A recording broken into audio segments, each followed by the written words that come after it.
something. They're in the parking lot. They're still in the car. Or maybe they smoking before they try to get in the room or whatever. People pull up at that point. Clearly, whoever pulled up knew what car they were in. I don't know if it's a rental. There's so much to unpack. And I will also tell y'all this now. If you've never watched an academic stream when shit like this happen, if you're on if you're on some like little fake gangster shit, you should probably also leave. I don't want to hear nobody talking about Fed shit. You know what I mean? Like, yo, you doing police work? Y'all could just leave. Okay. But we're going to break down this whole situation. I don't want to get lost in all this. There are other things happening in hip hop. Obviously, one of the reasons as well that not only do I have like a slight relationship with Foolio, it's like, man, Jacksonville. I remember when y'all was like, yo, I was past that era though, like the war in Chirac. Y'all was like, yo, you gotta do war in Jacksonville. And I said, nah, bro. You know, and shit, Foolio himself even was like, yo, you should cover us a little bit more. And I'm like, kind of been there and done that. And days like today, you feel like shit. Right? Okay. Anyway, we're gonna break this down. And I have a lot of leads, so we're gonna really be tapped in, breaking down all this stuff. I hate to break up the somber mood. I know some of y'all do care a little bit. But shot a video. Kendrick shot did not like us video, and apparently these are the main scenes. I'm hearing that there's gonna be B-roll used from the show, but he did shoot a not like us video.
Boom. It should be sound now, right?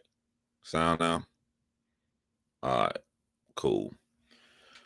All right, so I was saying that, man, my bad. Like, this basically what I was saying. Y'all see the same background, so it looked the same to y'all, but this entire room looks different. So I just got everything set up, new desk. So I have to lean back. My computer screen is really high up. So for me to go to my screen, or for me to go to my keyboard, is way back here now. So it's like I'm sitting far back, chilling. Like it, you know, it's always different when you in a new setup. But this is how I'm gonna be rocking until I finish the final studio, which is taking the detached garage and trying to insulate it and convert it to just use as attached garage. It's just a whole big studio, and I'm gonna have a lot of different backgrounds, a lot of different setups. So it will be my complete studio. But for right now, until I finish that, that should be done by the end of the summer. This is how I'm gonna be set up. So, you know, it looked the same to y'all, but like I'm tripping because everything look completely different in here, and I actually like it. It's pretty cool. But so I'm about the first, before I get into the good stuff, the Kendrick Lamar, me breaking all that down, and just how horrible Drake diss tracks have changed. There's a reason I want to talk about Julio Foolio being murdered and killed today on his birthday. And I like to do science experiments. Like, I just love studying humans and human reactions, right? And so I did a science experiment including Julio Foolio. Literally, if not last Sunday, it would have been Monday. So it's literally 1 week ago. Like, I don't never talk about Julio Foolio in my life. So it's just crazy how I brought up Julio Foolio name just this time last week, and today he got murdered. So just some background, because I know different people come to my channel and they may not know about all this stuff. But matter of fact, I'm not gonna even give you a background. I'm gonna tell you how I told a friend. I told somebody this last week, and this is how I kicked it to them. I played them Who I Smoke video, and Who I Smoke is a very interesting music video with 4 rappers dressed eloquently on a golf course, and it seems like such a lighthearted song. But I let them listen to the song, and I didn't explain nothing. And the song went off, and I said, "What do you think about this song?" And it's like, "Oh, it sounds pretty catchy." So I said, "Okay, you remember the chorus, Who I Smoke, baby." I said, each person that they named in the chorus is a person or is a child, a teenager that was murdered. They allegedly murdered these children, or they know who murdered them and they're happy. So when they say Who I Smoke, they're bragging about who is dead. I mean, it comes across like they're bragging, like Who I Smoke mean who I killed. And when I explained and broke that video down to this person, I didn't give them any background. I just let them process that. And I said, "What do you think now?" I'm telling you guys, I'm not making this shit up. This shit was literally just less than a week ago. It was either Monday or last Sunday. I said, "What do you think now?" And they was like, "This is fucking horrible.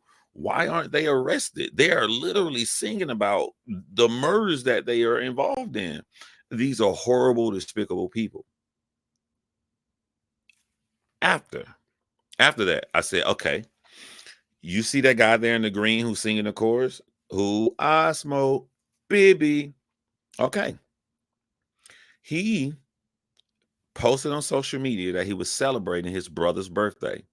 He was with 3 guys, and they were just having a nice, lovely outing at some Japanese steakhouse. They posted where they were. When all 4 of these gentlemen went out and got inside of their car, someone pulled up and shot up the entire car, shooting all 4 people. 3 of those guys died. The only one that lived is the guy in the video. And when I explained this part to the person, they was even more shocked. I said, "Yeah, this guy who's singing that chorus lost his brother and 2 of his best friends, and he was shot up. And after he was shot, the police arrested him." Can you understand the pain and anger that would be in someone who lost his 2 best friends in front of his face and lost his brother? Can you understand that kind of anger? Then they are processing this as I'm telling them this. I said, "Okay, we're going to go a little further. This guy here is named Julio Foolio. Allegedly, we don't know for certain, but he's bragging about it. He had something to do with the shooting that happened with that guy in the video and the 3 guys in the car life." Now I'm going to play you Julio Foolio's video. One of the guys in that car that was murdered, name is 23. That's his name. His name is 23. This is the brother of the guy in that video. Here's a video of Julio Foolio peeing on his grave, bragging about how 23 lost his life on his birthday, and he's at 23's grave. The entire video is shot on his grave. And then I let the person watch that video, and I let them process this. I'm giving it to them in steps and not in chronological order, because I realize when it comes to film and movies, we will champion someone if we follow them. We don't care how fucked up they are. If we follow them, we will champion them. I'll give you an example. When you watch the film Scarface, you're worried at the end scene when all those guys rush into his house to kill him. because you watch Scarface, you watched it from his point of view. When a human being watches something from another person's point of view, is hard as social animals for us not to root for them, even if they do despicable things. Scarface was a despicable, murderous individual. I mean, literally 10 minutes before these guys came to murder Scarface, he killed his best friend because his best friend was in love with his sister. We know that that's horrible. We didn't care because we followed Scarface. So I watched this person as they follow these individuals, when they know nothing at all, these were just horrible individuals when they learned. So then I went to Trap Lord Ross's YouTube page and I played it on the main TV in the living room, and I let them watch the entire 2-hour documentary of all the rap murders and beefs that led to these 2 music videos being made. The guys on the golf course saying "Who I Smoke" and Julio Foolio at someone's grave site picking on them for being murdered. So for people who didn't know the details, like Polka Dot Suzanne, Julio Foolio died today. And if you look at today's date, it was the 23rd. Julio Foolio has a music video on a dead guy by the name of 23's grave. And he's rapping about 23 being murdered on his birthday. And today, July 23rd, Julio Foolio's birthday, he was murdered. He was shot up. Julio Foolio lived such a troubled life with these rap beasts going back and forth. This was the 5th attempt on his life. In October, about 8 months ago, Julio Foolio decided at 6 o'clock in the morning, at 6 a.m. in the morning, Julio Foolio said, "I want to go get a vape."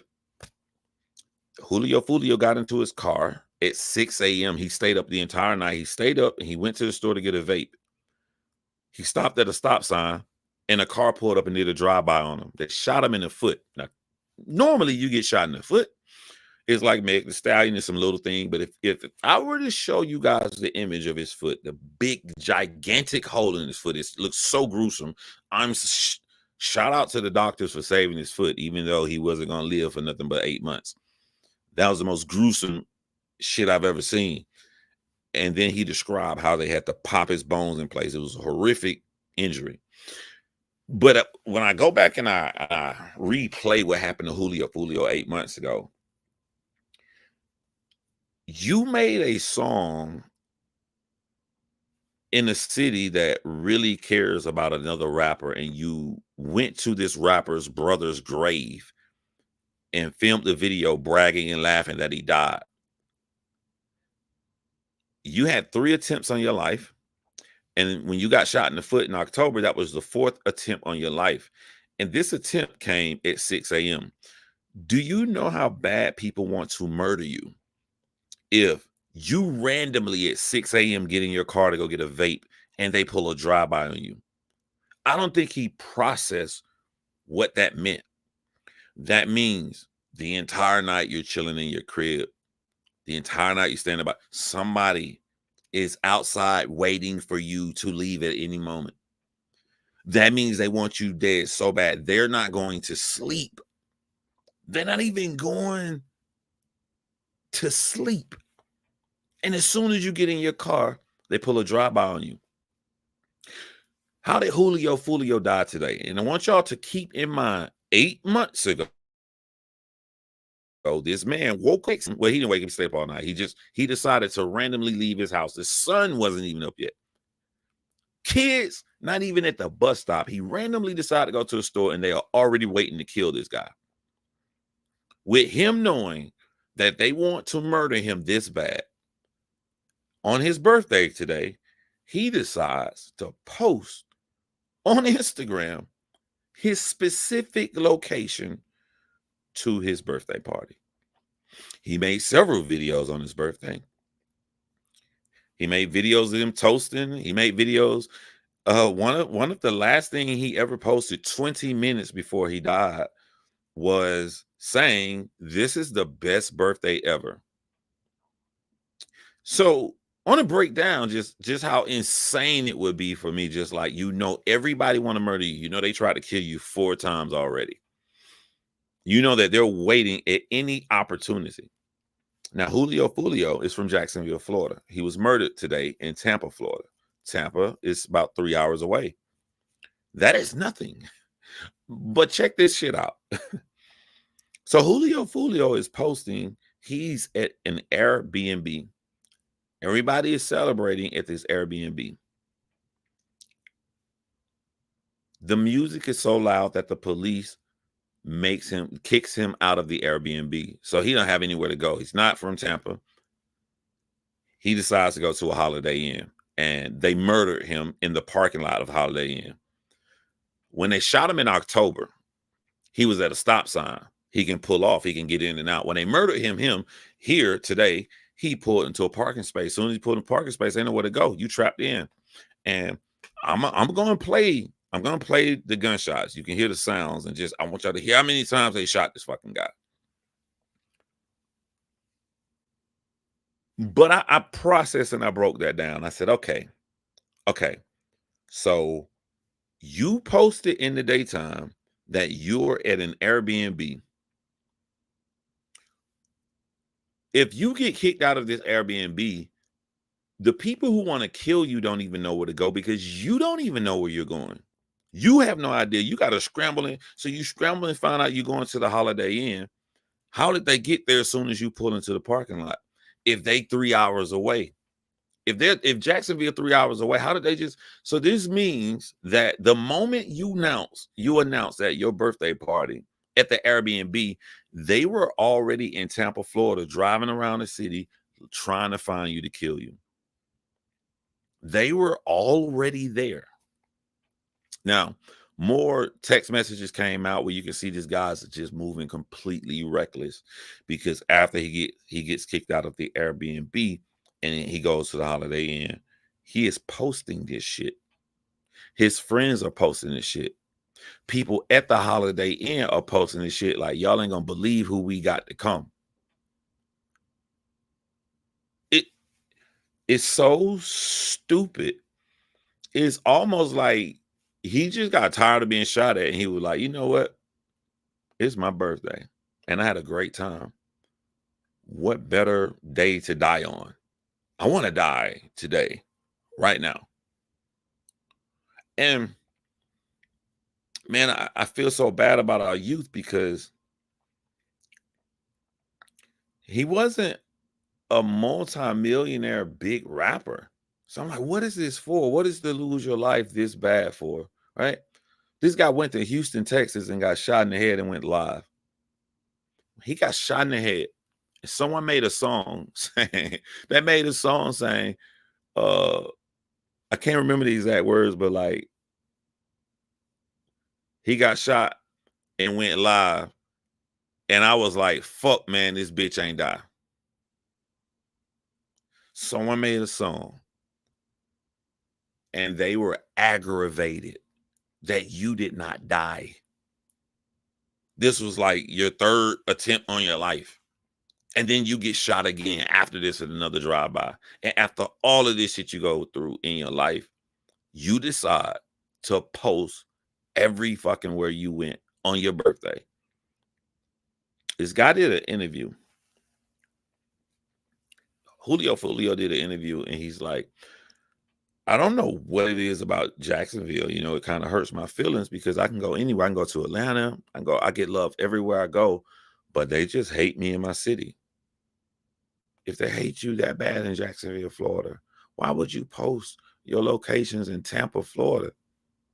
If they hate you that bad, all these attempts in your life. I want y'all to hear these gunshots. I'm gonna play this video. Let me go back to one of the videos I saw played when I was driving home tonight.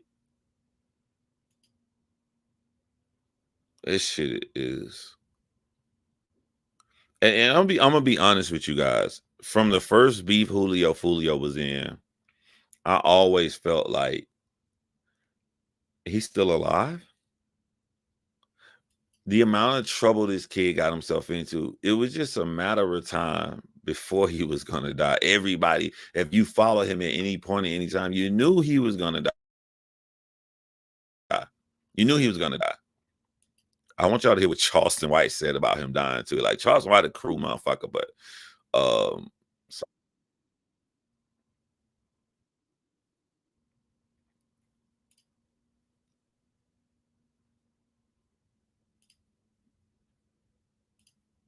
content, bro. And when I seen this headline, dog, I mean, I could have called this happening, bro. Y'all may know, probably not know who the hell this rapper is, dog. Go by the name of Julio. Jacksonville rapper Foolio reportedly shot and killed while celebrating his 26th birthday. Reportedly now he got He was, bro. All right, so here's what we know at this point. Around 4:40 this morning, we received a 911 call about a shooting that happened. I just want to restate the irony that Julio Foolio made a song on someone by the name of 23's grave, and he's laughing that 23 died on his birthday. Only for Julio Foolio to die on his birthday in a car with 3 other people. When the guy named 23 died, he was in the car with 3 other people. It was 4 people in the car. All 4 of them got shot. When Julio Foolio died on the 23rd, on his birthday, the other 3 people in the car got shot. It's just the opposite of what happened with 23. When 23 and the other 3 guys got shot, 1 person lived, 23 died, and 2 other people died. So 4 people in the car, 3 died. When Julio died today, 4 people got shot in the car, 3 are in the hospital. Julio Foolio is the only one that died on his birthday. That shit is wild. You can't make this shit. If I wrote this in a movie, you guys would be saying it's a stupid ass plot. But this is real life. This shit actually happened today. Here in the parking lot behind me on McKinley and Fowler, what we have learned, and again, this is all very early in the investigation, is that 2 cars were shot at. 4 people were shot in total as a result of this. 3 of them were transported to hospitals, and 1 was pronounced deceased here on the scene. 26-year-old Charles Jones, aka Julio Foolio, was shot and killed early in the morning on June 23rd, 2024. The Jacksonville rapper would become known for not only dissing the dead, but coming up with disses that would turn into TikToks where people unknowingly mocked an 18-year-old whose remains were found in the woods. The murder of an 18-year-old Jacksonville man becomes the center of a nationwide TikTok trend. Corbin got kidnapped. They found his bones. He was right. Johnson's mother, Melissa Jackson, reported her son missing in 2018. His remains found in a wooded area in 2019. His death ruled a murder. Over the past few weeks, Jackson received dozens of condolences from strangers on social media. And I didn't understand where it was coming from. She was surprised to learn the hashtag Where's Corbin reached up to 3.9 million views on TikTok. The song used in the TikToks was released last year. It's called Beatbox Remix Bibby Flow by local rapper Julio Foolio. Corbin got kidnapped. They found his bones. He was right. Sources say Foolio is linked to a violent rap group named KTA. Other murder victims are mentioned in his songs. And when I synced this headline, it didn't surprise me one bit, dog. And I don't feel 1 ounce of sympathy, 1 ounce of compassion. Hey, yo, Stevie Knight just said when I synced. What's Stevie Knight from? Where you from, bro? Damn, my boy said synced. 1 ounce of nothing, bro, because when you play stupid games, you get stupid problems. And this is why I don't glorify this type of shit on my channel, dog. And this shit need to be said, bro, because there's everything wrong with the world, bro. We highlight this shit, dog. We highlight this type of music, highlight these type of rappers, highlight this shit, man. And when you play stupid games, you get stupid problems, dog. So I don't all this RIP, rest in peace, King. Nah, that, bro. You know what I'm saying? I don't feel bad at all, one bit. And I recall this rapper specifically because y'all put me on him. Y'all wanted to get my opinion on it, right? And it was so bad. The video y'all put me on, it was so bad. Matter of fact, I remember like yesterday, it was 2 different rappers and they was fighting. It was him and somebody else, and they was talking shit to each other, bro. But it wasn't no rap beef, dog. This was somebody's life was going to end up being taken, bro. Probably both of them. You know what I'm saying? Matter of fact, I'm pretty sure I predicted it in the channel, bro. It ain't gonna surprise me if one of them end up dead sooner or later, bro. And I said the same thing. Everybody knew it was just a matter of time before Julio Foolio was gonna get got. If they waiting at your house 6 a.m. in the morning, they camping out like they fucking police surveillance waiting to kill you. I want y'all to hear the interview after he got shot in the foot. I'm gonna play the interview after he got shot in the foot 8 months ago. Little did he know he not gonna live to see another year. Here you go, man. Matter of fact, I'll play a couple seconds of the damn reaction so y'all can see I ain't bullshitting. I don't even know if I can get through all this. I don't know if I can get through this. That's him at 23's grave. That's a picture of 23 right there as he's rapping and having fun, picking on 23 for being murdered. Went out to eat on his birthday. 4 shot, 3 dead in the worst way. Damn. Went out to eat on his birthday. 4 shots, 3 dead in the worst way. Only for you to die on your birthday.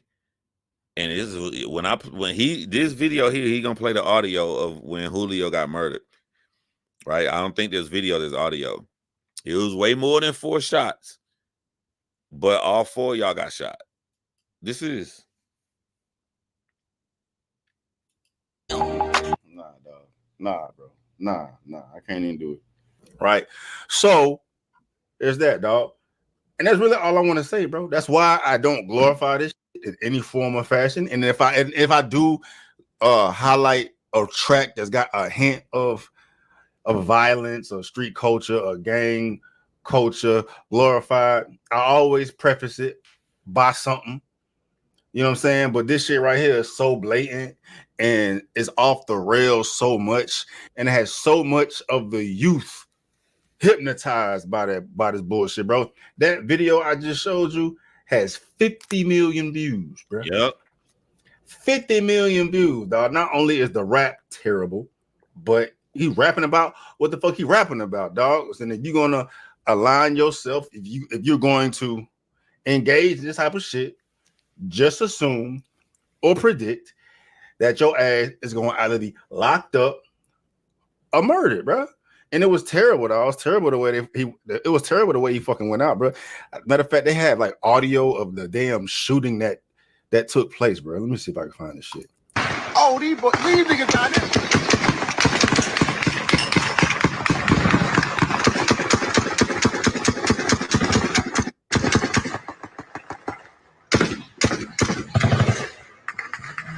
That shit sound like fucking World War. Look how many times they shot this kid on his fucking birthday. And look how many times they shot this kid. Let me go back. Audio of the damn shooting. Imagine now, you just pull up on your birthday to this parking space and you're in the car, and guys run up to you in ski masks or whatever. You knew out of all the other times that they tried to kill you, there was a way for you to escape. But this time, as they're coming to the car, that moment Julio Foolio saw these guys and he realized there's nowhere he can go. Just that it may have been 1 second, 1 to 2 seconds. That would have been the scariest moment of his entire life, because he went around bragging that he had some kind of voodoo where he can't die. He would say in interviews he can't die. He thought it was funny, all the attempts on his life. So imagine that 1 to 2 seconds where, wait a minute, I can't go anywhere. I can't even get out the car. Oh my God, this is it. And this is the last thing he hears. That took place, bro. Let me see if I can find this shit. Oh, these niggas out there.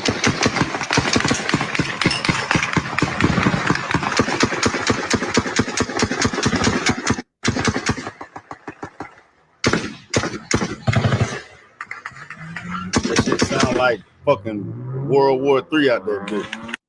I'm not even a gun expert.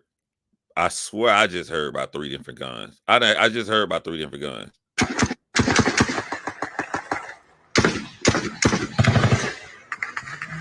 That shit sound like fucking World War III out there, dude. They hated this kid so much. You can hear like they kept shooting him after it's like they shooting at him standing there, get in the car, and they still shooting as they pull off. They would have saw that the bullets, like because he didn't die in the hospital. When the ambulance came, they came to get the 3 other people that were shot. If you hear those bullets like that, like, you know, this is where I be going deep on shit. If you hear the bullets we just heard, right? If he's the only one that dies, that means the other 3 people got shot by accident. That means that everything was just aimed at him. If everything is aimed at him and like they can see through the windshield, Buddy is dead. Buddy is dead. So the rest of this is the hatred. This is like, I'm making sure we're not gonna hear you do an interview from the hospital again, like 8 months ago. I'm making sure that you stop breathing now. Oh, these niggas down there.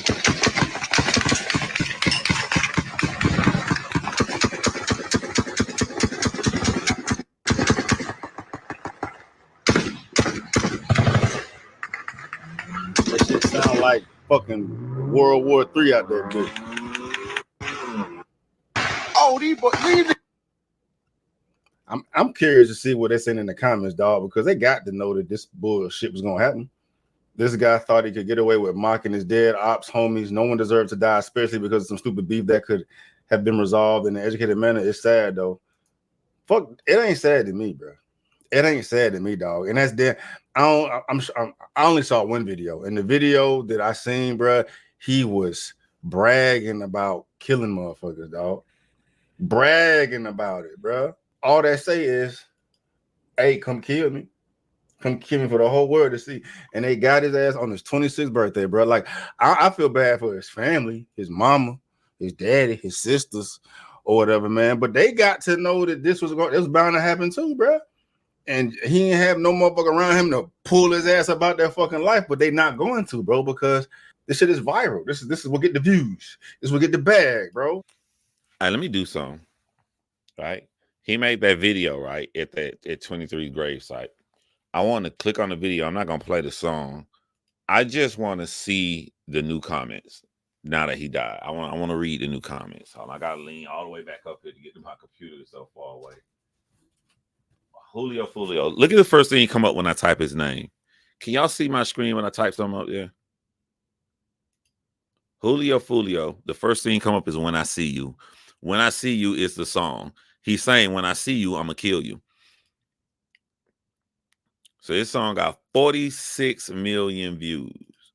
All right, let's go to, first of all, before we go to new comments, right? Show y'all how YouTube works. Because look, I haven't looked down at any comments. This song has been out for years. So knowing this song been out for years, the top comments are gonna be comments that has been there for years because it had an opportunity to get popular. Being there for years is gonna have more people thumbing up the comment, which is gonna push it up. So by this theory, before I even click the button to only look at new comments, it's just gonna show me the top comments. So none of the top comments should be new, right? None of the top comments should be new. Let's see if any of the top comments going to be new since he died today, before I even click to make it new. Let's see.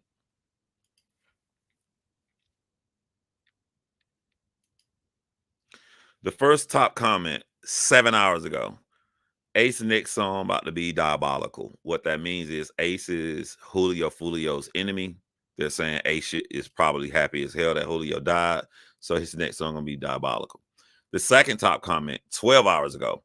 Dissing somebody that died on their birthday just to die on your birthday is diabolical work. The third top comment. Look, this is just show y'all. These are top comments. I have not clicked new comments. These are just top comments. All the top comments from a video that was made 3 years ago are from today. The next top comment came from 5 hours ago. As a rapper, it's a known fact not to drop location, especially when you really got enemies plus the envy that comes with it. This man was suicidal and ready to go, or thought he was bulletproof. Rest easy, Foolio.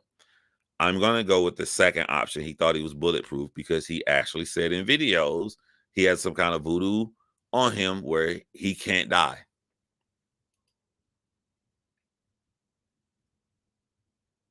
The next top comment 5 hours ago. This song perfectly shows how Foolio wasn't living but surviving. The next all these top comments are from today. Dissing your op for dying on his birthday just to go out the same way is outrageous. 21 replies. And then we finally get a comment from 3 years ago, top comment. Yo, I lost it when he hit the high notes. Then the next one is back to today, 3 hours ago.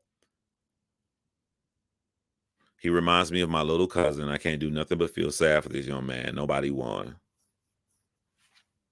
All of these 4 hours ago, 14 hours ago, 14 hours ago, 5 hours ago, 5 hours ago. I don't even have to click the newest comment button. They all are here at the top. Dying on your birthday after dissing someone who died on their birthday is crazy. 9 hours ago, bro lasted 3 years. That's actually an achievement after something like this. That's a good comment. That is a good comment. I did not expect Julio Foolio to last 3 years after making a video on someone's grave with a picture of them rapping about how they died.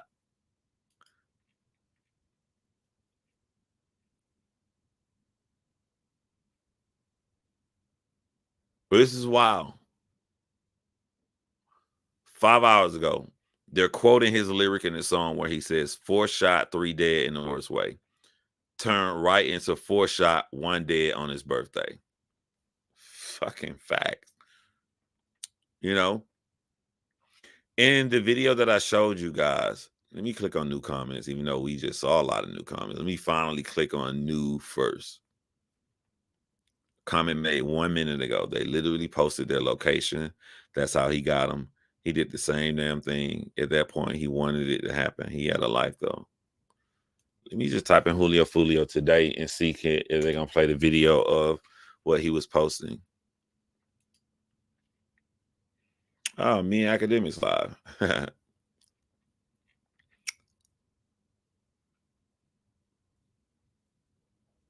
Is this a video I saw? My boy Star reported on it. Shout out to Star. Yo, look what Charleston White said. Yo, this is diabolical, but hey, he's not lying. He had all the time in the world to apologize to them people. He was going to the graveyard, rapping at the graveyard, making people mama cry. So shit, there's some people relieved, wiping their forehead saying, oh, Lord, thank you. And then there's some people crying, saying, oh, we gonna miss 1 leg, 1 foot. Yeah, no, 1 foot. Yeah, they got 1 foot. And then they know he can't run. Yeah, they know he can't sprint with that platter foot. Yeah, that platter foot. Can't just take off running and pivot and, yeah, so they got it. He had all the time in the world to apologize to them people. He was going to the graveyard, rapping at the graveyard, making people. He said something. He said worse than that. I'll find a longer clip of what Charleston White had to say. Damn, Young and Ace dropped a music video today.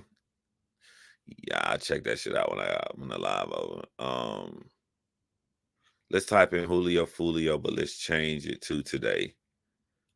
Filters today. I want to see the footage of him posting his location. There's his dead body right there. TMZ got it. His dead body being taken away. There's the car.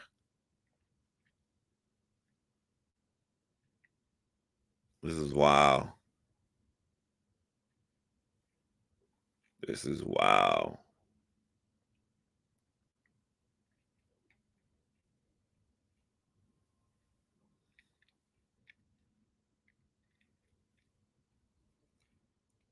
I should have kept that from this morning because okay, here it is right here, y'all.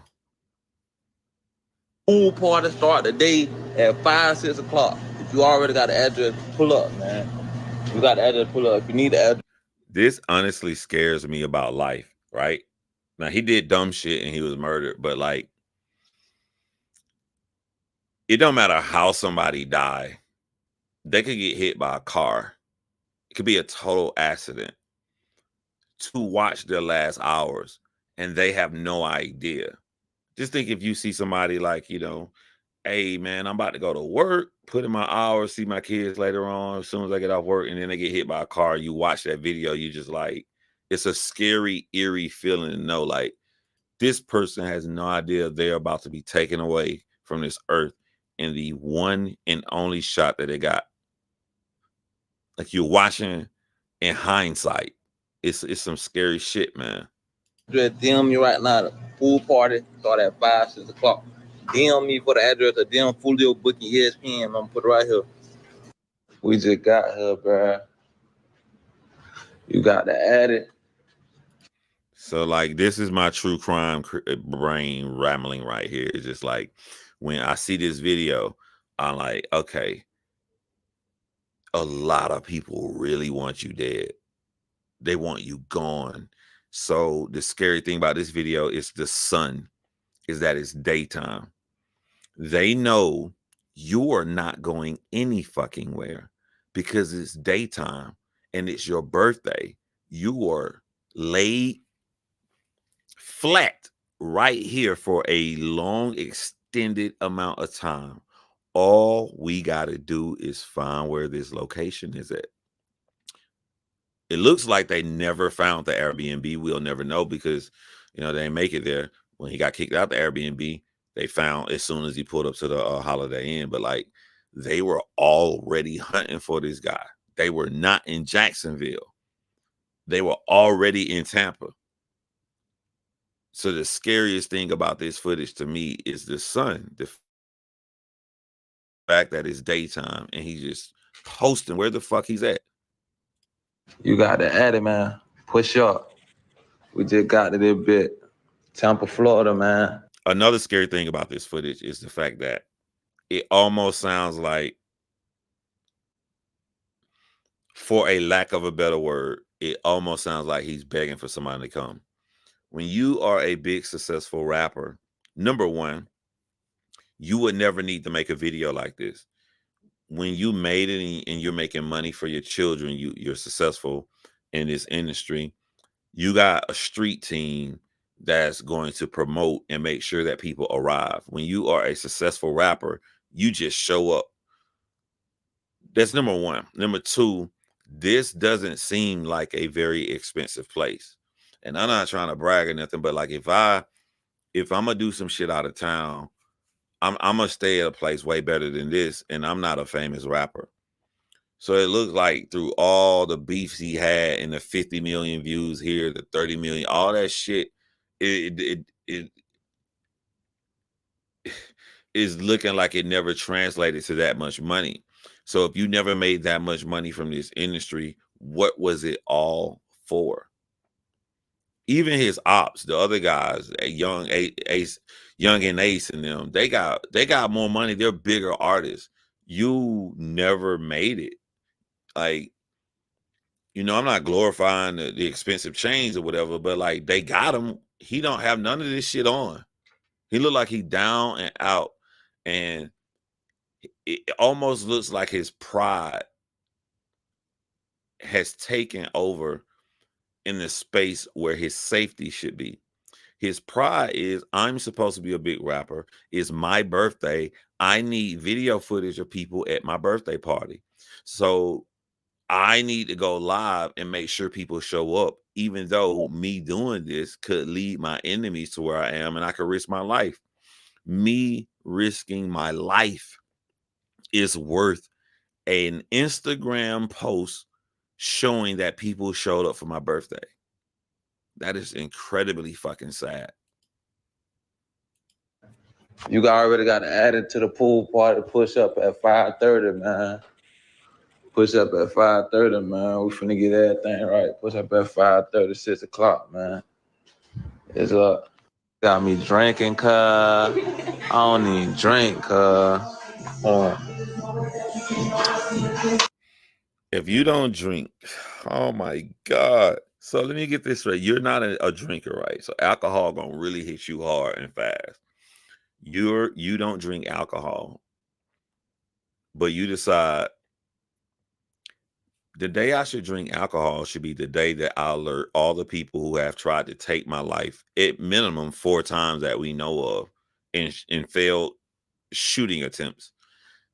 I should do it on the day that I have let all of them know my whereabouts. This is the day I should drink, further lowering my guard.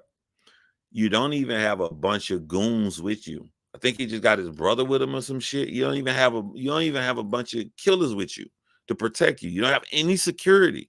You're the cheap ass fucking Airbnb with some chicks. And you sit in there like Scarface was sitting at his home at the end of the movie. You're supposed to have a chaser. Appreciate everybody popping out for my birthday, you know what I'm saying? Happy birthday. Again, I'm not trying to brag. I'm just saying I'm really looking at what all of this for. If I have a birthday party right now, me, my old ass 44-year-old ass, I would easily have more people than this at my birthday party. I would easily, and this is you got videos with 50 million views, and this is your last day alive. Everybody got their shot, put their shot in the air, man. Okay, David. Everybody take this shit on 3, man. 1, 2, 3.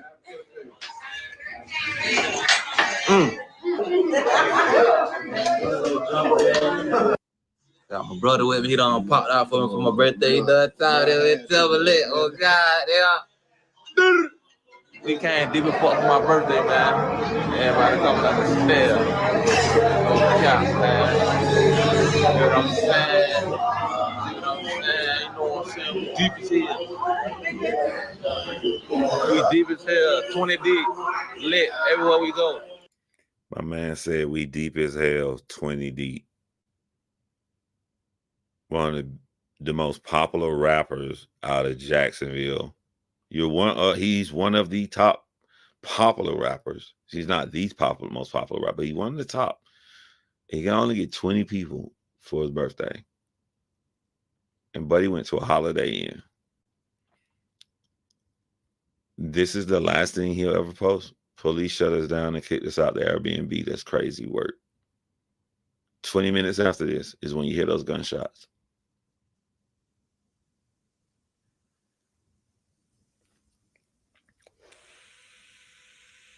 We know at this point, around 4:40 this morning, we received a 911 call about a shooting that happened here in the parking lot behind me on McKinley and Fowler.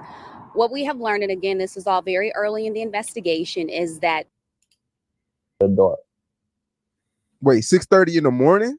Yeah. So I mean, did you wake up early? Did you not sleep that night? Nah, I was up. I was up the whole night type shit. My dumb ass, I'm nicking. This is when he got shot in the foot in October. I wanted to go get a vape from the store. So I hopped in the car, and I guess I got ambushed. Somebody was waiting on me when I pulled out the driveway and shit. And I saw the car, like I saw a little glimpse of the car. But by the time I got to the stop sign, they hopped out and went to shooting and shit. They shot the car. Then I just went to hitting. I went to driving type shit. And you're by yourself? Oh yeah, I was dolo. And do you think they noticed the car, or when you went into the store? The door. Wait, 6:30 in the morning? So, before I close this up, what's up, Caleb? Before I close this up, the aftermath of this happening is going to be the guys, 23's friends, young Ace, and I mean a lot of guys. There's going to be a lot of videos where they're going to be laughing and mocking that he died. It's going to be people saying they're smoking on a Julio pack. There's already been videos posted of Don Julio vodka bottles. They're just posting the bottles. This is their way of making fun. So when they post the bottles, they're saying, they're laughing because Don Julio, his name is Julio. Given the amount of popularity he and fame he had, I'm gonna make a guesstimation that, I mean, right now he's #1 on trending on Twitter because he just died today. I'm gonna think that everything he has contributed to this world, all the 50 million views videos of him laughing at people who were murdered, who allegedly he or his team had something to do with them being murdered, everything he's ever done, no one will be talking about this. I'm gonna give him anywhere between 3 to 4 days max. He won't last a weekend.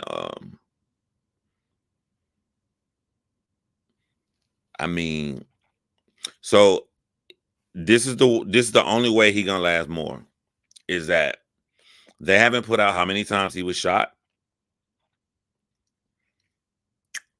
So any more news on the actual shooting would keep it up. But if there isn't any more news or details on the actual shooting, I'm gonna give him to Tuesday, and that's it. That's it. Nobody's gonna talk about this.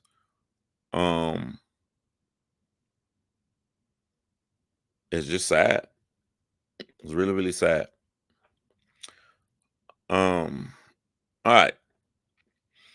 I'm gonna pivot to my other topic, which is Kendrick Lamar, who's actually shooting the video as we speak for They Not Like Us. Let me get the negative out the way first. Like my friends always get mad at me when I have good ideas and I'm telling them in the real world, and they're like, John, why don't you take YouTube serious? Is early in the morning, right after DJ Academics has that fucking idiot on his live saying that he made fucking bots for Kendrick Lamar. And I'm telling them all these details, and they're like, John, go live or make a video what you're saying, and I didn't do it. And what I do like is that some people have said some of the same things that I would have said on that. It was so stupid. But one of the things I was thinking was like, this is an idiotic move to do, because why would you start something negative like this when Kendrick Lamar is going to have a concert that same afternoon? No one's going to give a fuck. I'm like, when Kendrick Lamar go on stage and when he performs They Not Like Us, no one is going to give a flying fuck about this stupid ass bot theory. So before I get into the concert, just my little aftermath thought on the bot thing, right? And when I'm talking to people in the real world, I'm showing them my screen and I'm typing shit on my computer. I'm letting them see. One of the things I type immediately, I say, I want you to see how crazy this is, that this man said that he paid $3,000. Kendrick Lamar paid $3,000 to get 30 million views. So I pulled up my tabs and I typed in and I showed they didn't know you can buy shit. They didn't know that you can buy views. So I typed it in and I let them know how much it would cost for 30 million views, which is awesome that Whack 100 said it. And I'm like, look, listen to what Whack 100 saying. He paid like $100,000. You're going to pay a range, and it depends on what kind of views you want to buy. You're going to pay anywhere from $3,000 to $7,000 for 1 million views. That's how much you're going to pay. If something was really, really cheap, then everybody around here would be buying fucking views. And I'm not just saying this, I'm showing them this shit on the screen. You guys can type this shit in and you can see you're going to pay anywhere from $3,000 to $7,000 for 1 million views. Now you add that up to 30 million in your head. No, number two, it was so many fucking idiotic things. I'm just like, I ain't got time to be arguing with people on the internet because these Drake fans is eating this shit up. Oh my God, Kendrick Lamar bought views. Get the fuck out of here, man. Number two, this guy said he's a 16-year-old kid. Now, at that point, I'm embarrassed that DJ Academics will even have him on the show. He's a 16-year-old kid. And I do this in real life. When I'm arguing with a girl I'm dating or I'm arguing with some dudes, I just stop what I believe and I just play out what they're saying in real life. I'm like, let me play it out like you're telling the truth. Okay, so your story is you're a 16-year-old kid, right? And you wasn't working directly. You was working with another company. So Kendrick Lamar's manager reached out to another company.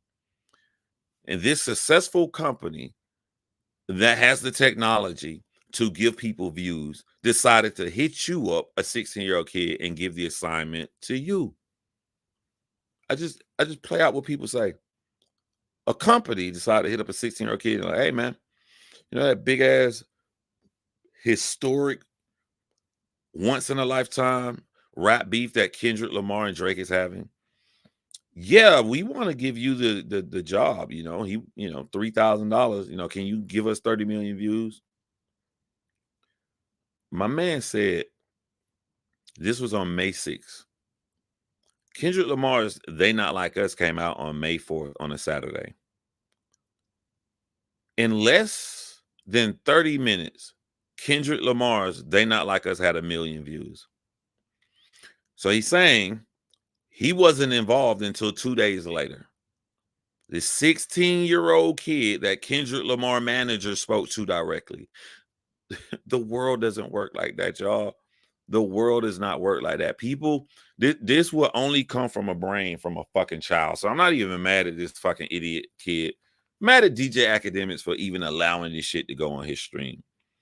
Only in a 16-year-old child's mind would he think a manager does things directly, especially for an artist as big as Kendrick Lamar. When you are an artist as big as Kendrick Lamar, you have a manager, and that manager has an entire fucking team. This fucking 16-year-old kid showed a screenshot of Kendrick Lamar's manager paying him, the 16-year-old, directly from his bank account that conveniently had Kendrick Lamar's manager's first and last name, LLC, behind it. Of course, they looked it up. This LLC doesn't exist. There is no world where this is so fucking stupid. First of all, the font was different. You can tell that it was a fake screenshot, but DJ Academics hates Kendrick Lamar so much, he's going to allow this to happen. He's going to allow this to happen because he understands that he knows how to navigate in the world he lives in. DJ Academics understand it doesn't matter how crazy shit sounds. He lives in the world of idiots, number one. And he also lives in a world where people choose a side. And once they choose a side, if they hear anything that makes their side sound good, they rolling with it. This is from politics all the way down. They're not listening to the viewpoints to choose who they want to vote for president. They already got a guy they want to vote for president. So they're just looking for this motherfucker to say anything that sounds remotely plausible, no matter how crazy it sounds. That's enough for them to rock because they have already decided that they chose this guy. So since they already love Drake and they're already mad Kendrick Lamar beat this shit out of Drake, this story of this 16-year-old, we can rock with it. That's why DJ Academics would do some bullshit like this. A manager would not contact somebody to do this directly and then pay directly from his fucking bank account that has his first and last name with LLC beside it. This could only come from a mind of a fucking child. And it could only be believed by people who already have chosen who they like, who they don't like, and just looking for some way to try to bring somebody else down. This was the dumbest shit I've ever fucking heard. The dumbest shit I've ever fucking heard. This kid actually opened his mouth and said, I work with a lot of people in the industry. Yeah, people pay me all the time. And then DJ Academics asked about Drake. He's like, no, not Drake. Wait a minute. Drake is such a morally great guy that everybody in the industry buys bots and views. But Drake wouldn't dare with his integrity do it. How fucking stupid this sounds, man. How stupid does this fucking sound? When Drake alleges someone does something, the only evidence we have is that Drake did it. Drake comes out with a song picking on Rick Ross, saying that Rick Ross is on Ozempic. We find a real fucking receipt for CVS for a prescription for Ozempic for Aubrey Drake Graham. Full name, full address, receipt. Only motherfucker that we find stuff on. So if Drake would come out and say Kendrick Lamar is buying views, if that would be something that would come into his head, history has shown it's because it's Drake doing it. That's what history shows. It irked me that people would actually believe a 16-year-old random kid. Now, this kid comes on and says that he's afraid for his life and that he'll die. This is what I told my friends when we listened to this part. I said, listen, we live in a world where the entire country, up to the government, we should never say anything about aliens. Going back to the 1950s, if you say something about aliens, it will cause a hysteria across the country, panic, and be riots, be everything if people knew that there are other beings out there.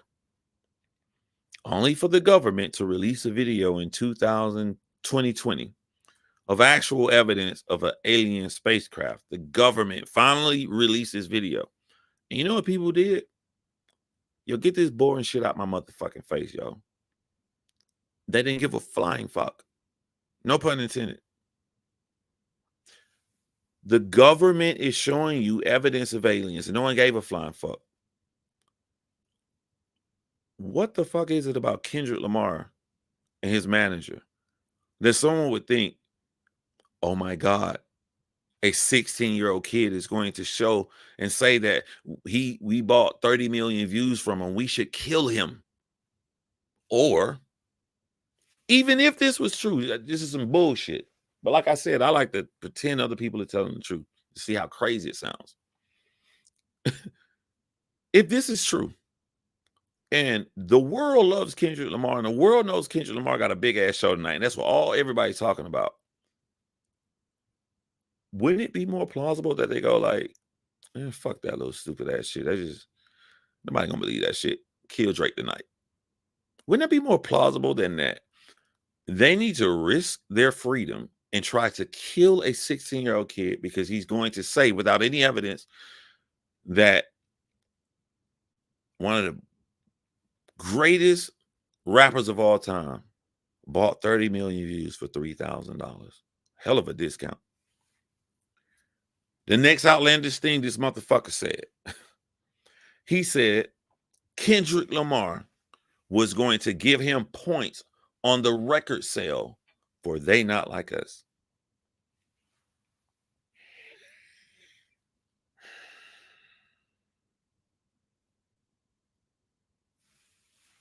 Kendrick Lamar was going to give a 16-year-old kid points on the record sales of They Not Like Us.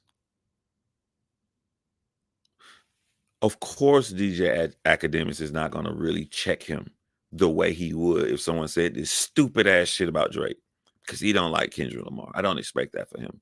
But for me to just sit back and just read comments and watch it go up, I'm just like, do y'all know how hard it is to get points on a record?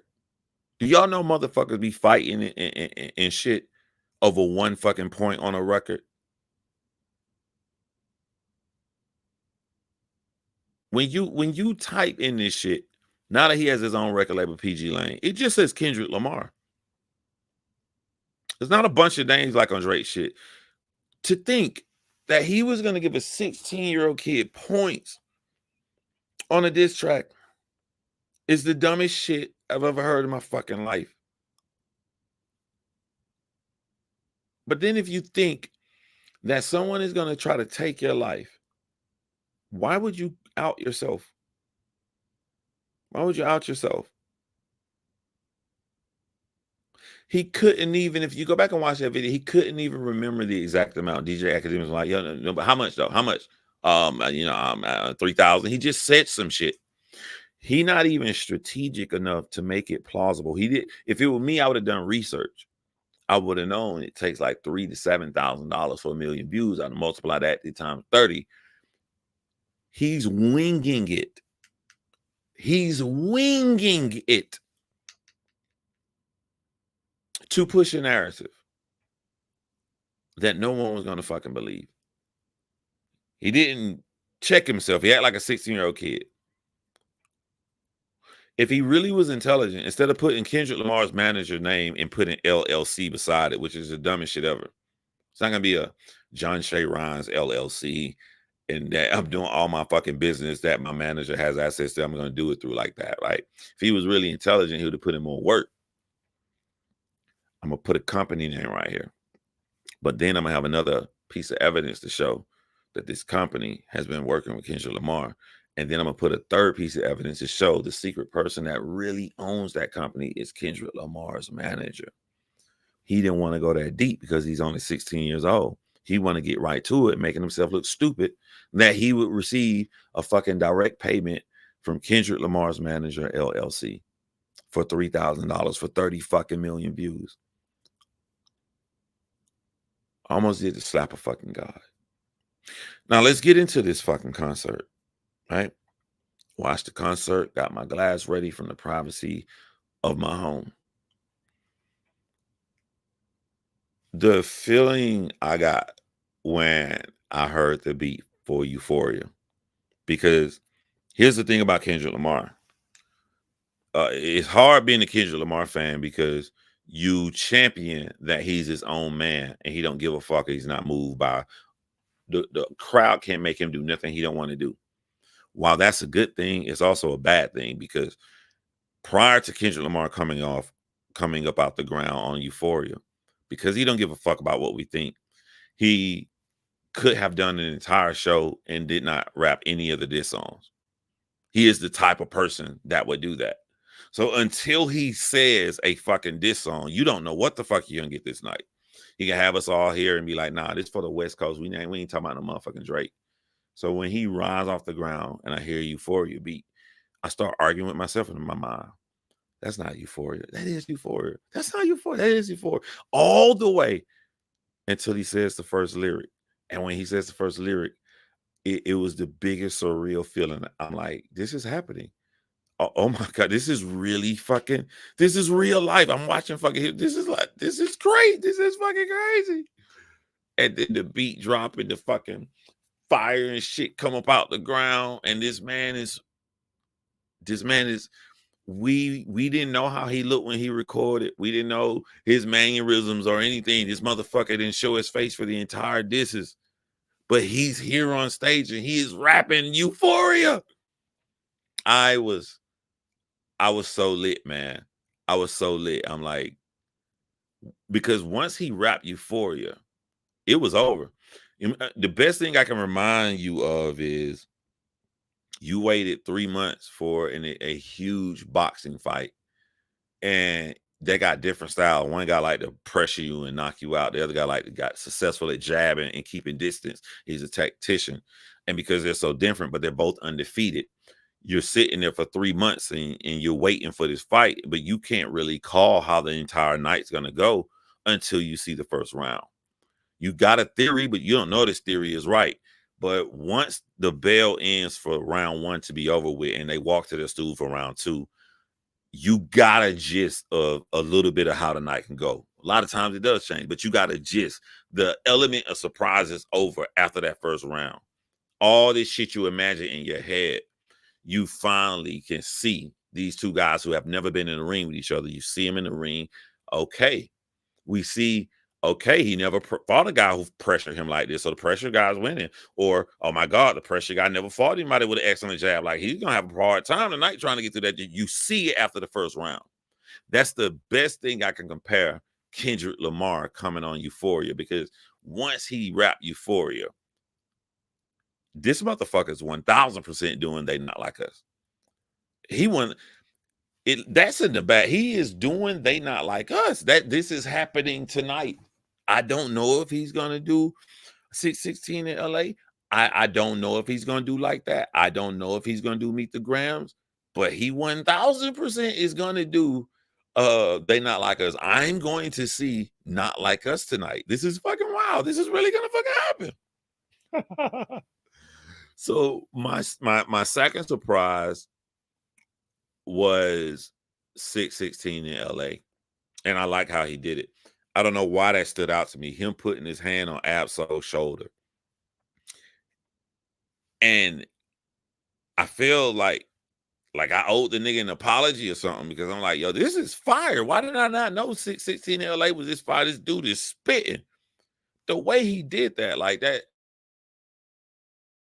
Talking about that, because they're going straight to Not Like Us, but like just standing in one spot with his hand on Absol's shoulder, rapping that. And what I loved is, yo, so when I'm watching the show, I got Amazon Prime on the TV. We watching the shit big in the living room on the TV, like watching a big ass concert.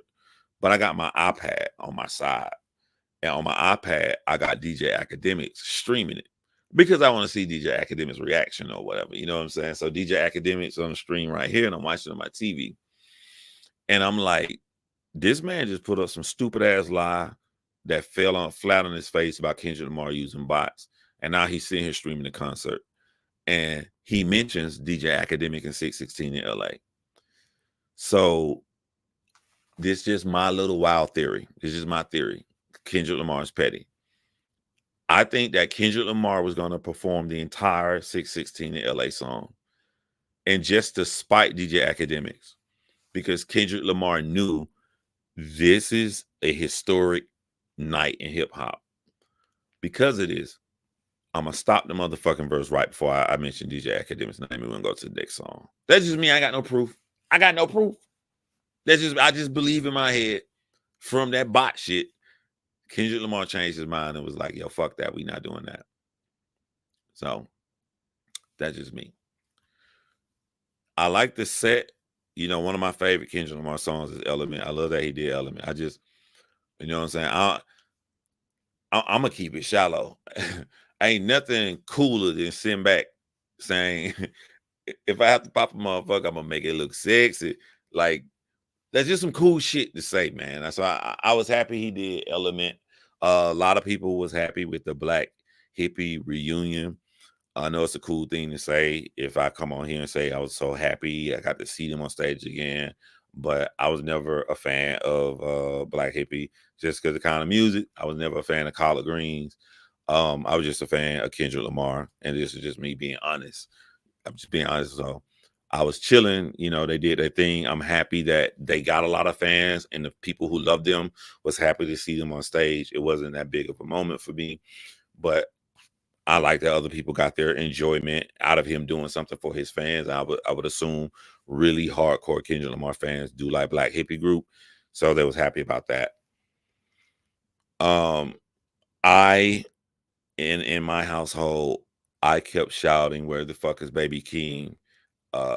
Kendrick Lamar made me a really big fan of his cousin. I didn't understand that, but Baby King was in the building, which we're gonna get into when we talk about Drake's song not aging well over time. But Baby King was in the building. I don't know why he did not perform. I went on YouTube, did a search, typed his name, trying to see if anybody gonna say anything.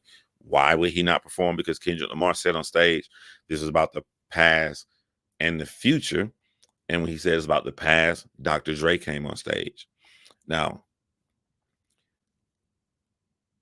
this how you know somebody performing good on stage is I wasn't aware of the time. I'm just enjoying Kendrick Lamar. In my head, the motherfucker, he gonna rap all night. He gonna be on stage 5-6 hours. I wouldn't have cared. I'd watch all 5-6 hours. I'm totally at a loss for time. So when Dr. Dre leaves and Kendrick Lamar calls him back, I'm like, you ain't nothing else you forgetting to tell him. And then Dr. Dre leans over and says, "Psst, I see dead people." How do I explain what happened in real life? How do I explain it? I think I was stuck in time with a delayed reaction. Kendrick Lamar was rapping Not Like Us, and my brain wasn't processing it. My brain was still stuck on Dr. Dre bending over saying, "I see dead people." I'm like, wait, is this happening? Is he about to do? I'm asking, is he about to perform Not Like Us while Kendrick Lamar is already rapping on stage, getting it? He killing it. Like, I had such a delayed response because it was so surreal. I could not believe that this is fucking happening in real life. That the motherfucker is already rapping the song and I'm still stuck on like,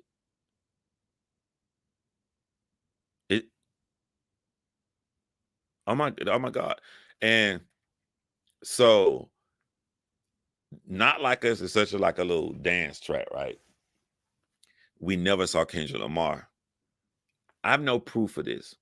I'm just being honest with y'all. I'm just telling y'all the way Kendrick was dancing and moving on stage is how I imagine it the past month. I imagine him in the studio when he was rapping it. That what Kendrick did on stage is how I imagine he'd be moving to the song.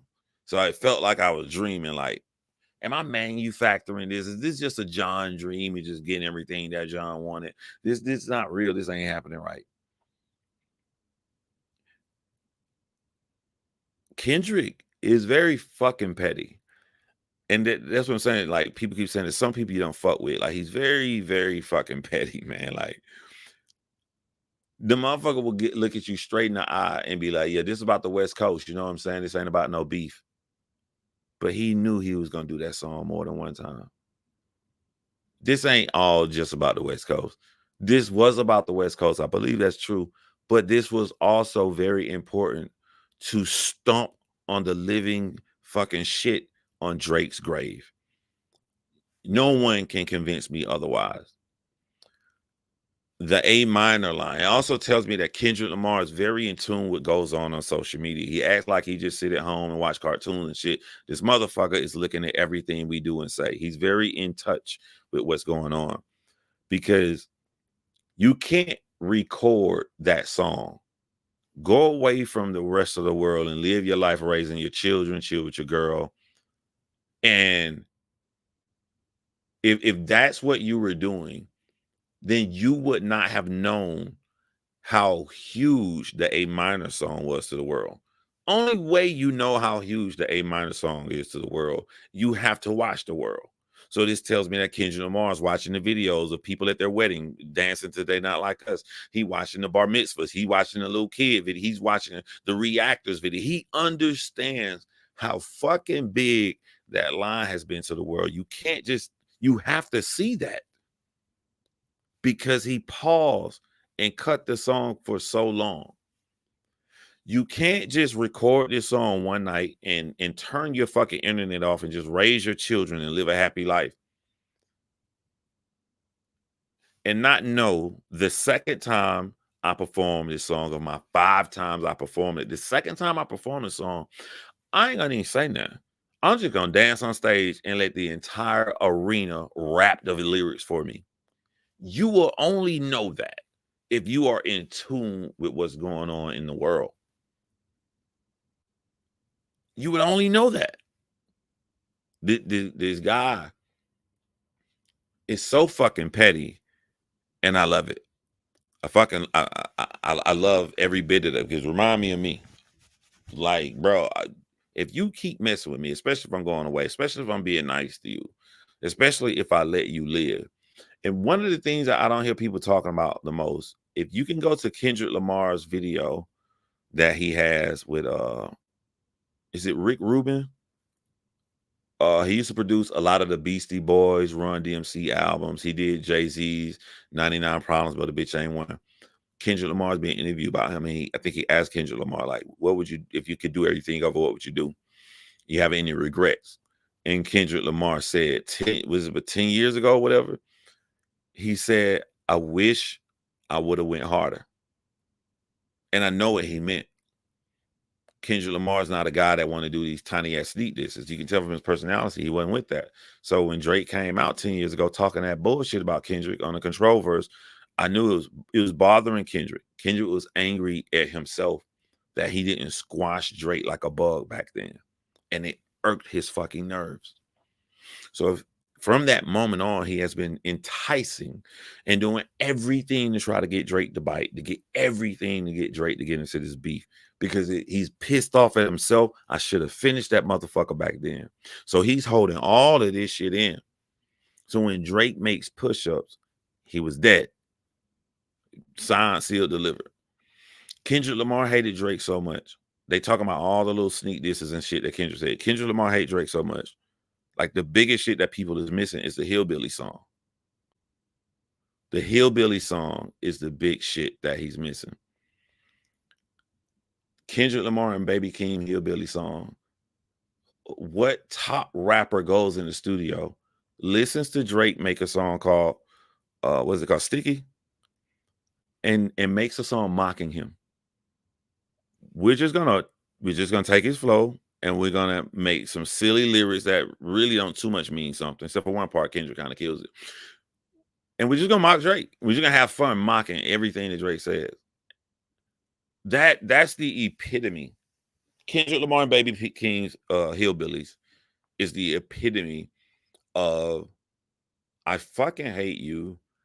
You're not going into retirement into your 40s without battling me. I'm going to do everything I can to get you in this battle. When Kendrick Lamar could not get Drake to get so upset at the Hillbilly song that we're literally laughing and mocking you in this song. All right. I ain't got nothing left in me but to go completely fucking direct. And that's when he makes like that. That's when he makes like that. He had got to the end of his shit where he like, I'm going to do anything I can to pull this motherfucker in. If I get Drake to go into war with me, I am going to go all the fuck out to squash this nigga because I hate everything he stands for. I say all of that to say, this is why we got Kendrick Lamar rapping Not Like Us 5 fucking times in a row on stage. 5 fucking times in a row. Let me tell you guys the depths of Kendrick Lamar's pettiness. Drake is squashed because Dr. Dre said, I see dead people. That's number one. Drake is squashed because on the second time Kendrick Lamar performed the song, it was so fucking hitting, he didn't even have to say nothing. That's number two. Drake is squashed on the third time because he did it. He finally does the full song. So on the third time Kendrick Lamar performs it, this is the first time everybody knew, and we can picture this in our head, an entire arena screaming OV hoes. They never got to do it the first 2 times because he only did half the song. This is it. This is the moment. Freaky ass nigga here, 69. That's number 3. So it's a done deal. But Kendrick Lamar is so fucking petty. You know, this moment wasn't really just me. It was me. It was me and DJ Mustard. Hey, DJ Mustard, come on stage. We're going to do this bitch again. 4, Drake is dead. Then he makes a historical photo. Historical photo with Drake completely squashed and fucking dead. And what does he do after they make the photo? They think that everybody leaving home. We sold out the concert. It's good. They're going to talk about this tomorrow. Nah, fuck that. Run it again for a 5th time. He performs it a 5th time. The coldest shit when Kendrick Lamar performed this shit for the 5th time. Now exists footage of everybody in a circle on stage. They're calling Drake a pedophile in the song, and the little fucking kid is breakdancing. Do y'all understand the depths of this man's pettiness? A little child is break fucking dancing.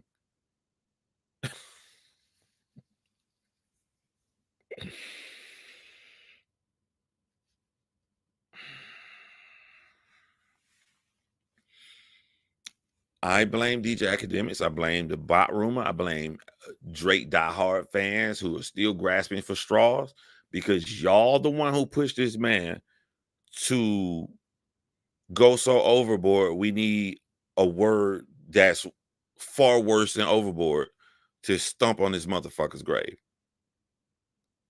And then after he stomp on his grave, gonna sit up there and lie. Kendrick Lamar gonna sit up there and lie.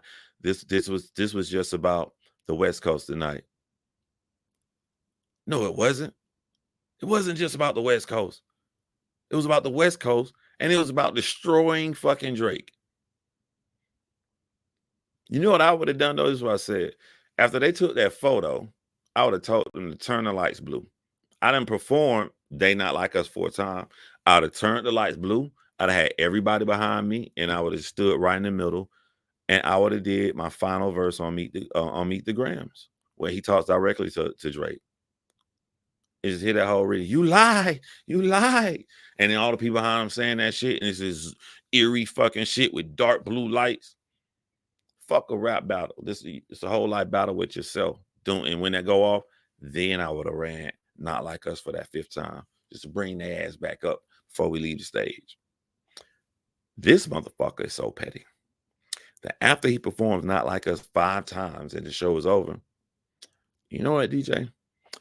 While everybody makes it to their car, safely in nice and neat and orderly fashion, go on and play Not Like Us instrumental one last motherfucking time. Just go on and play it, as they leave the building. And that one little thing, you know what I'm saying? Let them dance and say the shit as they make it through the exit. The epitome of petty. The epitome. And you fucking Drake stans are gonna actually sit up here after witnessing all that's taking place from April. Really the final week of April, that's when Kendrick Lamar came out to play, and he closed up shop by May 4th. He dropped Not Like Us. It was done. Drake was dead. Y'all motherfuckers, y'all gonna make Drake kill himself for y'all, all y'all hardcore Drake fans. You really want Drake to make another song? You really want this man to come at Kendrick Lamar again? Let me explain something to y'all, right? Kendrick Lamar is about to beat himself. He's about to beat himself. Every other day, I don't do it every day, but every other day, I type in Kendrick Lamar on my YouTube search, and I click on his channel, and I just see how many views Not Like Us. Oh, okay, it's been 2 million views the past 2 days, 3 million. I just randomly watch the views. Do y'all know what's gonna stop Kendrick Lamar Not Like Us from finally getting views? Kendrick Lamar. If you looked at it on a chart, They Not Like Us, the YouTube video on here, it's gonna stop and go down when Kendrick Lamar drops his music, when he drops his music video, because there's not going to be a reason for people to ever click on the actual song, because they're going to click on the music video. Until that music video drops, it's going to continue to get millions of views. And then when the music video drop, so Kendrick Lamar is the only person that can beat Kendrick Lamar. And y'all want this motherfucker to come at him again? Y'all sit up here talk about lies. You're so hurt. What's up, Deshaun? Yeah, they definitely need to stop egging Drake on, because you're gonna get this guy fucked up. Yo, y'all talk about lies. Kendrick Lamar wife was in the audience, smiling, dancing. Kendrick Lamar's wife was rapping the words to his diss track.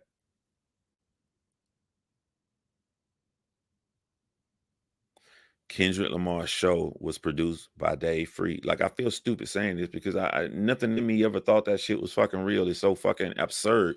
And this is the problem that you guys had, right? When a person feels a way, you want them to be, you want to know what could make them say this. For instance, Kendrick calls Drake a pedophile. I say, hey, say Drake, I heard you like him young. You ask yourself, what could make Kendrick Lamar feel that way? There's so much fucking evidence online. Somebody made a video just 2 days ago, and I wasn't gonna watch it because I'm like, they're gonna talk about the same chicks I already knew.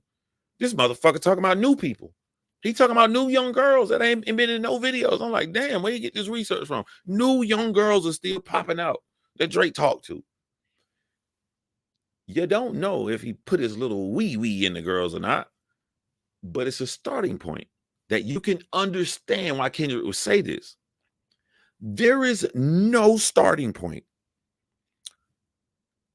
to say that Dave Free fathered Kendrick Lamar's son. There's nothing. Drake ain't talked to nobody in their camp. Drake ain't got no inside information. Drake ain't released nothing. The man just was like, you know what? I am so powerful. I'm so powerful. I own a culture.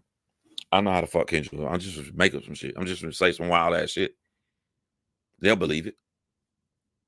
There is no starting point.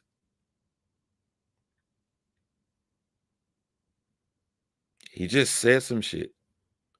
Now, if you just gonna randomly say some shit in your first round of your battle going against somebody, what y'all think Drake gonna have left in the tank to say if he decide to make another fucking diss track?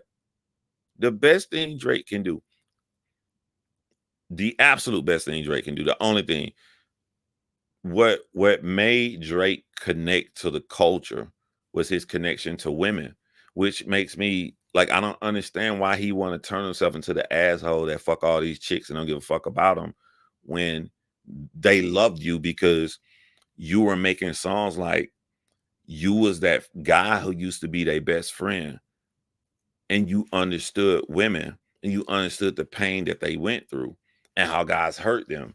You were excellent in making songs like that.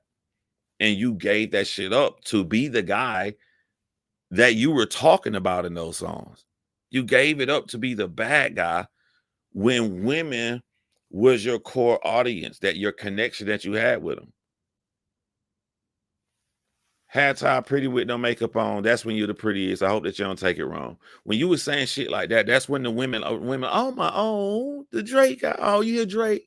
He likes us when we in our sweats and our hair tie. Yo, that's what connected you. And now you became the asshole that they don't like. Because you hanging with some real street niggas. You doing the exact the same thing Wayne told you not to do. Now, let me tell you when I was wrong about Lil Wayne, because I didn't know that Wayne said this in his book. I never got onto Drake for having sex with Wayne girl because I was just like, yo, Wayne been famous since he was 15 years old. Imagine a 15-year-old kid, you can fuck grown-ass women. Wayne, the way that would shape your mindset, you would never really deeply fall in love or care about a chick that way. The way you can get something like that at such an early age. So I'm just like, people may be making a bigger deal than what it is because Wayne probably didn't give a fuck about that shit. And then I read his book. Wayne, this ain't coming from me, this coming from Lil Wayne. Lil Wayne was deeply hurt that Drake slept with his girl. That's directly from Lil Wayne's mouth. He was deeply hurt. So when I look at that shit, I'm just like, this man found you on motherfucking MySpace. You were a MySpace rapper. He brought you down. He gave you guidance. He told you, just be yourself. You ain't got to be no gangster. Just keep being your... And you fuck his girl when he go to prison. It didn't matter before. It mattered reading. You can't get around that. You can't argue that. This is Lil Wayne's own words in his book. That's fucked up. That shows the kind of person that this dude is. You fucked your man's girl while he went to prison. That happened. And it matters because it hurt Wayne. Drake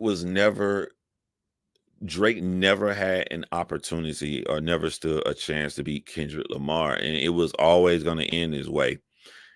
The feuding of Kendrick Lamar being angry at himself for letting Drake off the hook, that kind of animosity, the annoyance of having to do tiny sneak disses when that's not Kendrick Lamar's personality because this motherfucker don't want to fight, mixed with Drake being around a bunch of yes men and believing he is unfucking touchable. He's untouchable. I already know what you're gonna say about you. I know your angle, so I ain't worried about that. Mixed with Drake, Drake being old school. And when I say Drake being old school, Drake was thinking how beefs have always been. You put out your beginning song, your lead teaser song, and then you drop your haymaker. That's how all the beefs been. People always talk about Nas Ether. That was not Nas' first song dissing Jay-Z. His first song dissing Jay-Z, I think, was on H to the Izzo beat. I forget the name of that song. When he said, "Are you H to the Izzo?" The F word rapping version of Cisco. It was the first time we heard Nas directly mention Jay-Z by name, and he's directly attacking Jay-Z. We were like, oh shit, the beef done started. So Ether was not Nas' first song. Rap beefs have always been, you drop this song, they say something, you drop the nuke. What Drake thought he was adding new was that Drake said, I'm a drop the first song, but instead of dropping my nuke, I'm gonna drop an annoying song, a teasing, aggravating song to just get people to laugh at you. And then I'm gonna drop a nuke. And while he's sitting there and he got his whole game plan made up, I'm gonna get Kendrick to say something, I'm gonna kill him with this nuke, and I'm gonna go on vacation.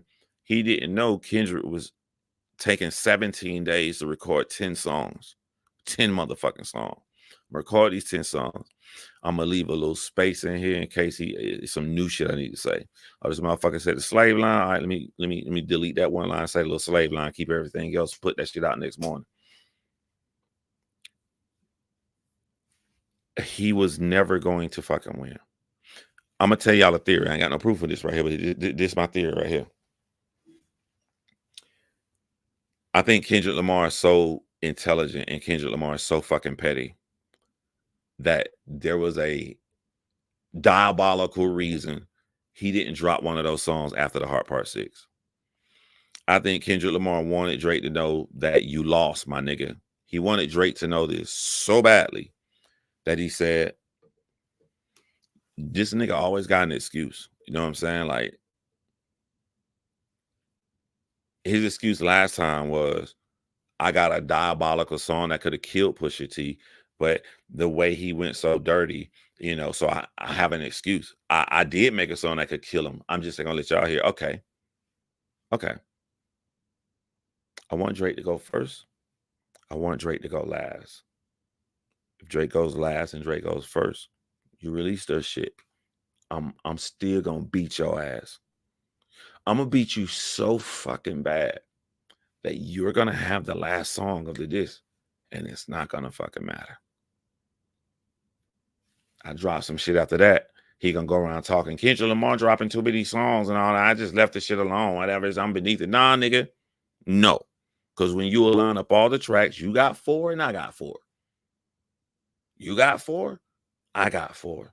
We eat and you went last. You had the last one. We got the same amount, and I beat the shit out your motherfucking ass.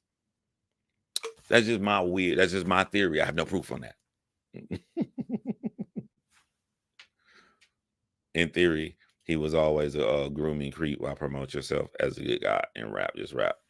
So here's my theory always, Mia. My theory is this, right? There are some guys in this world who appear to be that nice guy friend to beautiful women, but they're really only in that position because they didn't know how to talk to women. They didn't have no game, or women just looked at him as a friend. They didn't look at him as a potential partner. So he is happy to be in that space of these women who would not talk to him. He's happy in the space that he got. I'm the friend. And so when he gives this advice about the guy hurting your feelings and doing all of this shit right here, you get nothing but good, for lack of a better word, euphoria from that friend guy. But he's only that way by a lack of options, and he can't go any further. So you never got to know who he really is inside. So when this guy with a personality like this comes up in the world to where the women would not have normally talked to him, but because he's so rich, he's so famous, now he can get them. He has that he is vindictive, and he has that dark energy inside to where you bitches didn't want me. You bitches didn't want me in the first, you know what I'm saying? Now look at y'all motherfuckers. All y'all bitches look the same to me, you know what I'm saying? Light skin, pretty face, small waist, big ass. I'm gonna fuck all y'all. Y'all the same person to me. Same fucking person, different family. I don't give a fuck about none of y'all. That's my theory on Drake, because when Drake was coming up, especially with his first album, you know, like there were like R&B singers who wasn't really big, like they were like locally big, but to how Drake wasn't known, Drake wasn't famous, or Drake is trying to decide, is he gonna sign with Young Money, or is he gonna sign with every record label trying to sign or whatever? Drake wasn't that big yet, but he was making song about these women. He had a song for just about every fucking girl, because he was that guy friend. So that kind of personality, he knew how to make those songs for those women like that, but they never got to see his true personality. Drake chased Rihanna around publicly like that because even with his newfound fame, that allowed him to fuck the really attractive woman that's not famous. But women like Rihanna with power and shit, he gonna have to try more than that. He gonna have to come a little bit harder. He wasn't gonna just get it that easy. So all this whining and running behind her, it was never about his actual caring or like for Rihanna. It was about who Rihanna was, her placement. She's not just beautiful. She's one of the biggest fucking top selling artists of all time. If I can put my penis inside of that kind of a woman, it will make my ego feel better on the inside. And he broke her down.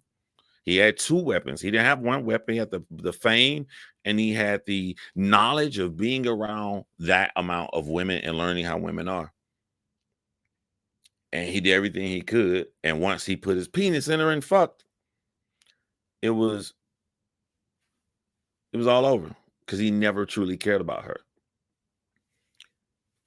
But the sad part about something like this, it's gonna bite him in the ass because, like, it gotta hurt you when not only Pusha T and not only Kendrick, it gotta hurt you when an entire world, you've been put your shit out there so much, an entire world knows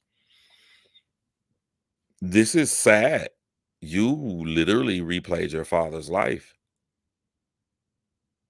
If you literally replayed your father's life, he's old and there's video footage of him trying to use your name to fuck other chicks. Are you gonna be 60, 70 some years old out here trying to fucking do the same shit, looking old and wrinkled as hell, trying to do the same? This is what your life come to? The way your father did your mom, and she had to raise you by herself. When she looked at you as that little boy, that little kid, she imagined that you were going to break the curse. I'm going to be at my son's wedding. And instead of your mom seeing her son at his wedding, breaking that fucking family curse, which is crazy because, you know, he got his uncle Meet the Grams. I got to see my son in a fake wedding where he's marrying about fucking 30 women in a music video. This is what it comes down to. You know, I put myself in other people's shoes. Like, I can't imagine how lonely it could feel to be in a mansion that fucking big. And again, this is one of those things that my reality, how I'm thinking, I saw it in real life. Like, I'm thinking in my head, is this how Kendrick Lamar danced when he was recording Not Like Us? He gets on stage, he do the same dance I was imagining in my head. I'm imagining Drake life in these beautiful marble floors, and this button does this and that lights up here, and he got all of this shit, and he can buy anything. He can get how he can pick up his phone right now and just have fucking 10 chefs come and make all of this stuff. He can do all the I can go right now and get on a plane and go to Disney World, or I can leave Disney World and I can go fly to fucking Tibet and go up there to the mountains, or I can go to Russia, and then I can do anything I fucking want.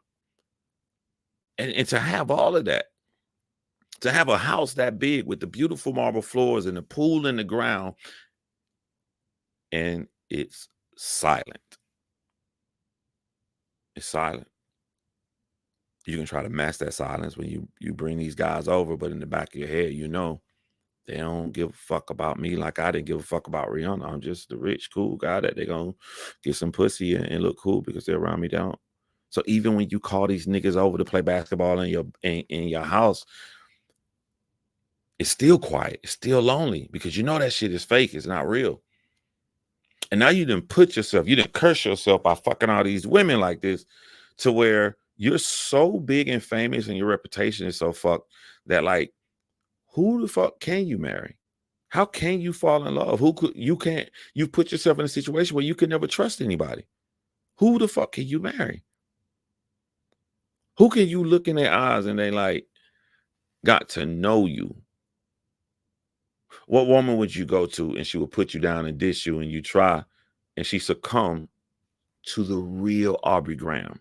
She don't care about none of that shit. You know how hard that is to find a woman like that in your position? You can't go on no dating app. You go on a motherfucking dating app, you're going to have a million fucking chicks in your inbox. How can you trust? You have put yourself in this situation to where even if you like, fuck this shit, I've been living wrong, I want to settle down. You can't do it. You can't do it. That gotta be hell. And on top of that being hell, like a mental hell, is like Everybody knows this. How the fuck do people know your cerebral brain and how like you supposed to just be making songs, my nigga. You put yourself out here so much like that motherfuckers can see. They can see you. They can see you so much. It don't matter. You can battle a very skilled lyricist, but at the time, a mid-tier rapper, and I'm just saying at the time he went against Pusha T. Or you can battle the biggest rapper of all time, and they still see the same human being. You go back and listen to Pusha T song, and you go back and listen to certain parts of Meet the Grams. So, like, when we talk about lies and we talk about truth, some of the harshest shit is subtle. It's not the lines that they're repeating. When he says, you have a nympho, you tell Drake mom and Meet the Gram, have a nympho fetish. It's funny how Kendrick Lamar vocalizes that. Nympho fetish. That shit is real. Or it's masking. That's all you got. That's all you got.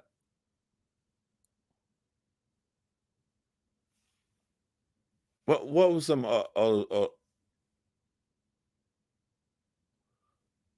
when Kendrick Lamar tells you, notice I said we, because it's not just me. That's what the culture feeling.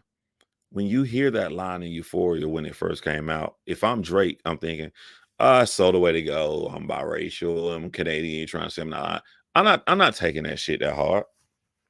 So it must be a real fucking gut punch when Kendrick Lamar performs fucking the song on stage and you see he was telling the truth about what the culture is feeling. That shit gotta hurt. I got into a diss, right? Dude I used to be cool with, right? He made a little rap song about me. I made a rap song about him. And I noticed that I used to battle. And one thing I noticed, and that's what Kendrick Lamar reminds me of a little bit with myself. When he made his diss song about me, like I hear it and it sounds like he trying to laugh and clown me. So he caring about what the audience, other people saying. That's the way his is. What I'm saying is trying to hurt and destroy your soul from the inside when you are in a room alone. I don't give a fuck about the audience. I know you, so I know this gonna hurt you when you're alone. I know you're gonna think about what I'm saying because we both know that this shit is fucking true. And I knew my shit worked when I broke his life down and how his future gonna be and how he just living. You used to be that nigga in school. This how you living now? And the reason I knew it hurt him, said he gonna die. Said he gonna die in my hometown. The nigga jumped up and moved to Ohio.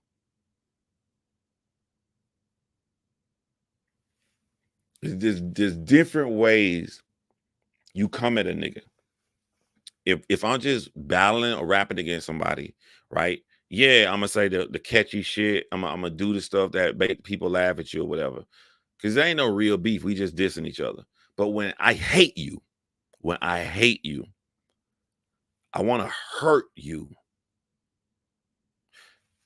This is Kendrick Lamar hurting Drake.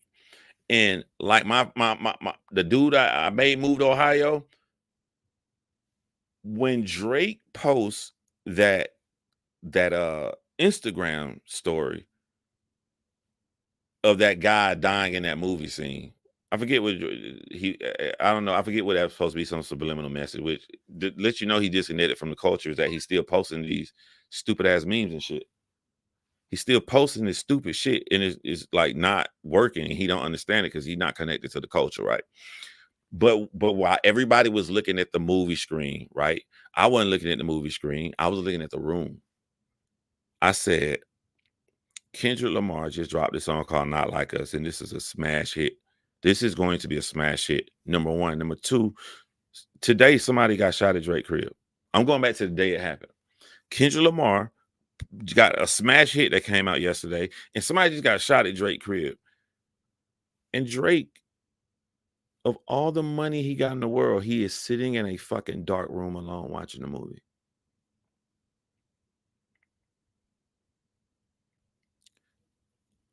I'm trying to think about that. Everybody looking at what Drake posted on the screen. Fuck the screen. This nigga is sitting in a room alone in the dark. He know the world clowning him. That shit hurt. That hurt. He got hurt. He got hurt. He got hurt in his heart. Kendrick hurt that boy. He hurt that boy. Well, no one else Kendrick hurt him.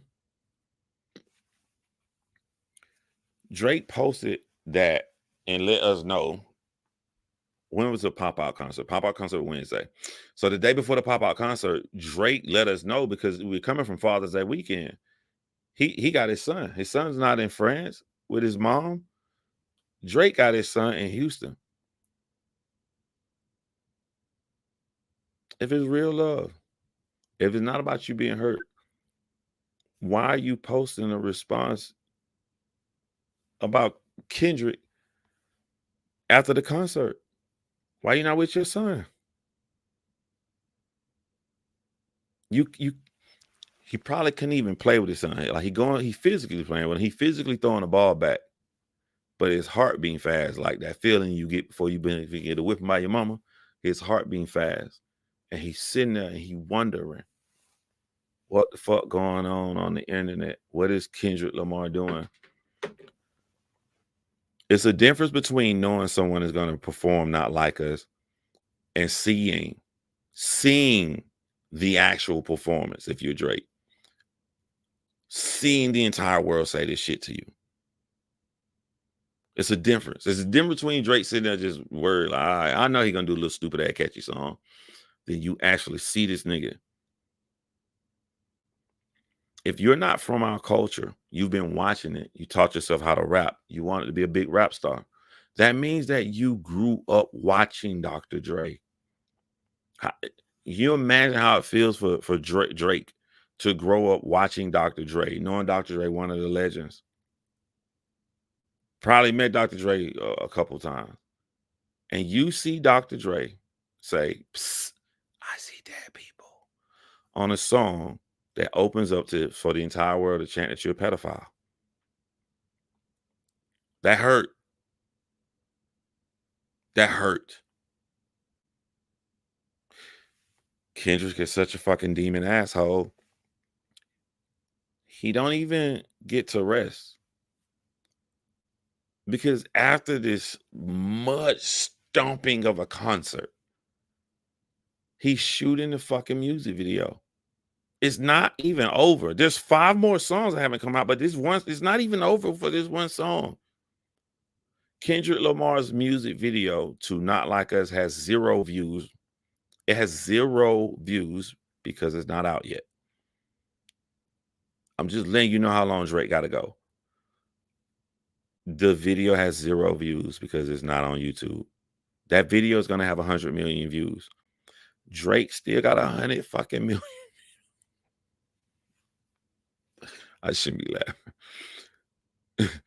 Drake still got 100 fucking million views to go on just that one song. I'm going to tell you, if I'm Kendrick Lamar, I'm putting Not Like Us on my album. Because let me explain to y'all what they do. Drake already did this before. If Kendrick Lamar puts Not Like Us on his new album, every stream that has already gone automatically goes to his album because it's a single from his album. All the streams right now from Not Like Us will be counted towards Kendrick album. Drake know because he did the same shit with Hotline Bling. That Hotline Bling took the fuck off. Drake hurried up and put out that goddamn album and put Hotline Bling on it. He did it again with Marvin's Room. Marvin's Room was never supposed to be on what was that? Wouldn't Take Care. The album he stole from The Weeknd. Like, if I'm Kendrick Lamar, I'm putting Not Like Us on my album. He probably gonna do that because why is he making a music video now? Other than he's a fucking demon. So it's not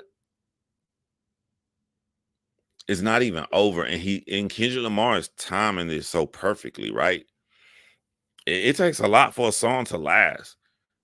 Kendrick needs to get this fucking song to last into college football season so they can play this shit with all the bands. It's the perfect band song. I'm like, that's a long ass time. Not in my day. 3 months ain't shit in my day, but in the new day and age, what's that $1 Million Baby shit? Like, these songs come and go really, really quickly. So how did he time it? All right, I'm gonna let the streams rock out for the month of May. All right, for the month of June, I'm gonna let the motherfucking concert rock out. All right, for the month of July, we're gonna throw the music video out there, get the 100 million views. Now we at college football season time. This motherfucker is diabolical. Like, I'm gonna tell you something. I really admire Drake fans. I've never seen consistency and persistence like this, because if I was on team Drake and a really big fan and wanted Drake to win, at this moment, I would have admitted Drake got his ass stomped. I don't see how y'all do it. I mean, I'm in awe. I'm not even picking on y'all. I'm amazed that you can hold a straight face and say that Drake won this beef. Like, I mean, people gonna lie publicly. If you talk to Drake away from the public, he's not gonna tell you he won this. He's not gonna tell you. If you won,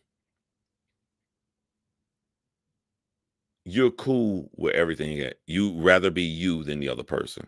Do you really think Drake would rather be the one at home in the whole world laughing at him, or he'd rather be the guy that's making the world laugh at the other guy like he did in Back to Back? And it's not really that deep. It's very simple. You really think that this is the outcome Drake wanted? I know how to beat Kendrick Lamar. I got the perfect plan. I'm gonna make Kendrick Lamar make a hit record about me and get the whole world laughing at me. That'll show him. Fucking come on, man. Come on. What the fuck Omni Man be saying? Think. Think. I know it hurt. I know it hurt.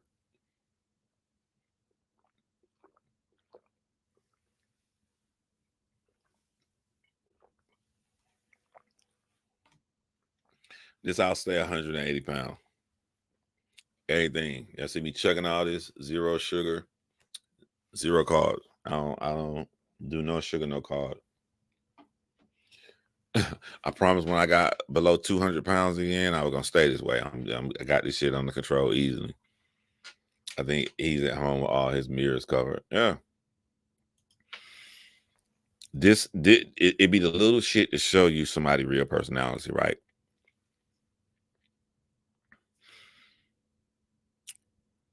Is everybody's gonna say that their children come first?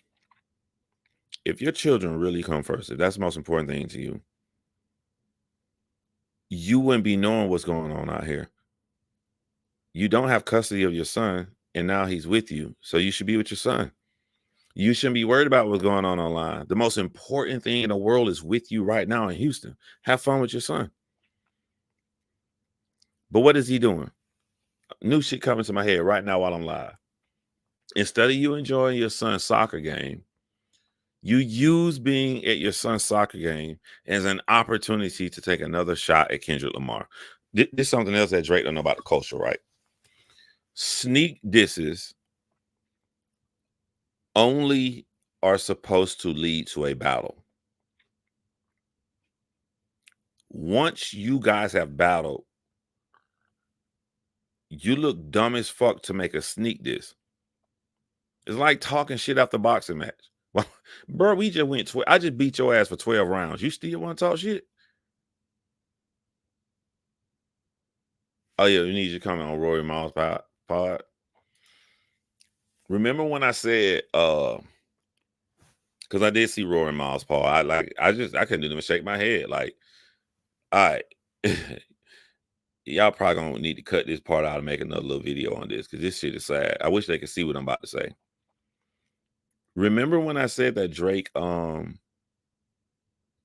he was that guy that was friends with girls, and the songs he could make at the beginning, they were really it's not he told on himself with Marvin's Room too. You know what I'm saying? Like I am that emotional sort of a loser guy. It does hurt me in that sort of way. And I'm not putting him down for that. I think that's a great thing because that's why the entire world he got guys to connect to Marvin's Room because there's so many hurt men that's going around feeling like that. I'm just saying you could do better. So Drake is in the zone with the guys who's in the zone with the women. So to get to my point, he threw all of that away. He threw all that shit away for what? And it came back to bite him in the ass. Relate that to Rory and Mal. The advantage that Rory and Mal had is that people can understand when the popular person at work fucks you over on your job. That's how you connect it. That's why people champion you. You're the underdogs that people wanted to root for. People wanted your podcast to succeed, even if it was for the wrong reasons to spite Joe Budden. This is the good thing that you don't understand the weapon that you guys have in your back pocket. And y'all done threw that shit away for Drake while he's losing? You're going to get the culture to fucking hate you because you're doing the same mistake that Drake did. One of the most hard-hit lines Kendrick Lamar said was, hey, Drake, they're not slow. We're not fucking stupid in the audience. The audience has all kind of people. Uber drivers, strippers, doctors, lawyers, janitors, teachers. When you talking about millions of fucking people, it's millions of fucking people from all walks of life. The ego that you guys could sit on your fucking podcast and think that we don't see that you're just upset that Drake lost. Lie to me better. Why, after this historical fucking night, and everybody loved this shit, why is everything negative that you're talking about?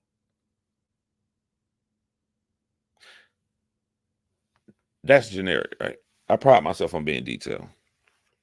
So let's go detail. Let's go detail. Mal said, yeah, we don't know about Kendrick Lamar, but Dr. Dre, 100% hit a woman before. If Kendrick really cares, why he on stage with Dr. Dre? Mom, allow me to show you how you don't even care about what the fuck you just said. Your favorite diss track of the entire beef between Drake and Kendrick is Family Matters. And in Family Matters, Drake said, hey, yo, you know who banger said my nigga CB?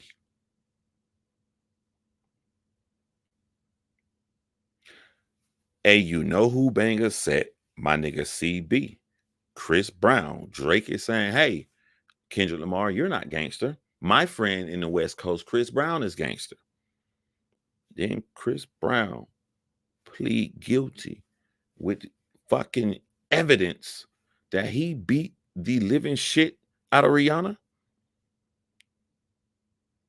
So you don't care about domestic violence. And Drake doesn't care about domestic violence. To insinuate that Kendrick Lamar did that when he's totally fine with Chris Brown beating the shit out of fucking Rihanna. Why? Why is all this time talking on your podcast only negativity over a fun fucking night that everybody should have had fun with except for Drake and OV Hoes? Why? And I feel bad for you guys.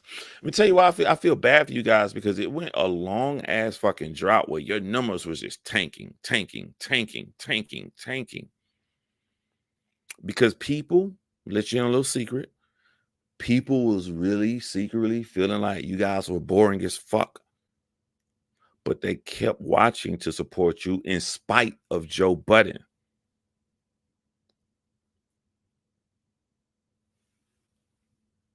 If you're hanging on by a thread and you're dropping lower and lower, why would you sacrifice your business for Drake while he's losing?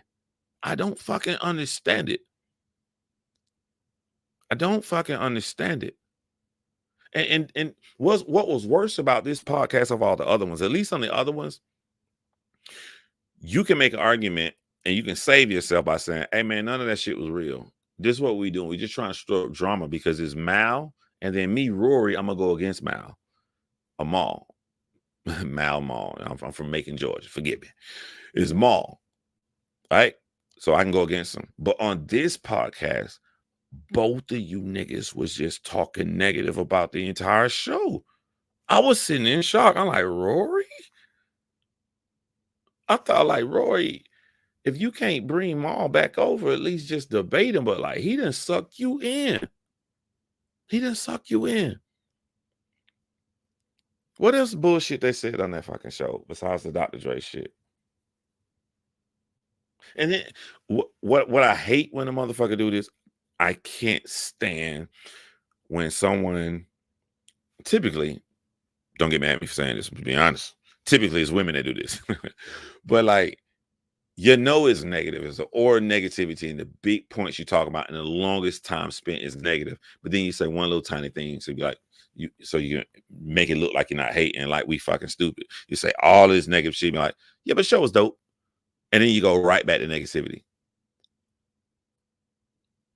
I can't stand when a motherfucker do that shit because I feel like you insulting my intelligence. Make me feel like that shit. Like you think I'm a fucking idiot. I actually saw a clip of Chris Brown dancing to Not Like Us. It's only a matter of time before that come out. And nigga like the dance and like nice dance song. You know? I was shocked that Chris Brown could ever be friends with Drake because he really loved Rihanna. You know what I'm saying? Jabs and hooks to the side. Sorry. I'm saying the reason they even went that far. Toxic love, but he had a genuine love for Rihanna, and for Drake to clown him and throw in his face that he's smashing shit. I'm surprised they ever got over it. So I always wondered, like, is that real? Is that real? But you know, he did the Drink Champ interview, and I guess it is real. But Chris Brown is one of the most adopted celebrities to the West Coast. Like, the motherfucker been in LA for so long. I be forgetting he from Virginia. So I say that to say that there's absolutely no way Chris Brown could see Kendrick Lamar's pop-up concert and see all the people he with, see all the people he be at the club with, all the people he be talking to every fucking day in LA, and having the greatest time repping the West when Chris Brown is adopted to the West Coast now. There's absolutely no way he did not like that Kendrick Lamar concert. There's absolutely no way he didn't wish he didn't have some kind of understanding with Drake, so he couldn't be there. Which leads me, since I'm getting everything off my chest in this live, to the game. Right?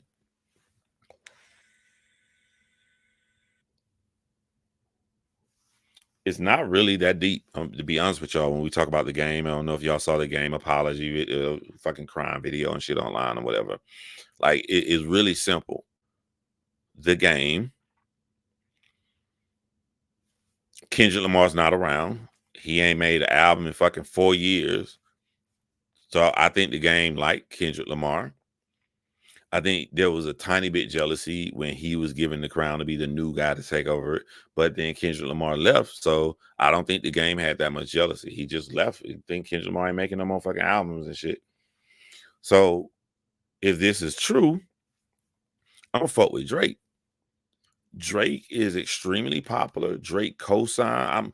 I'm an age rapper that no one is paying attention to. Nobody's listening to. Nobody's gonna buy my album.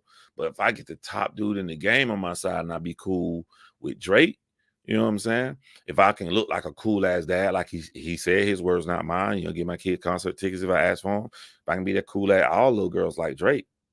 You need to be careful, game.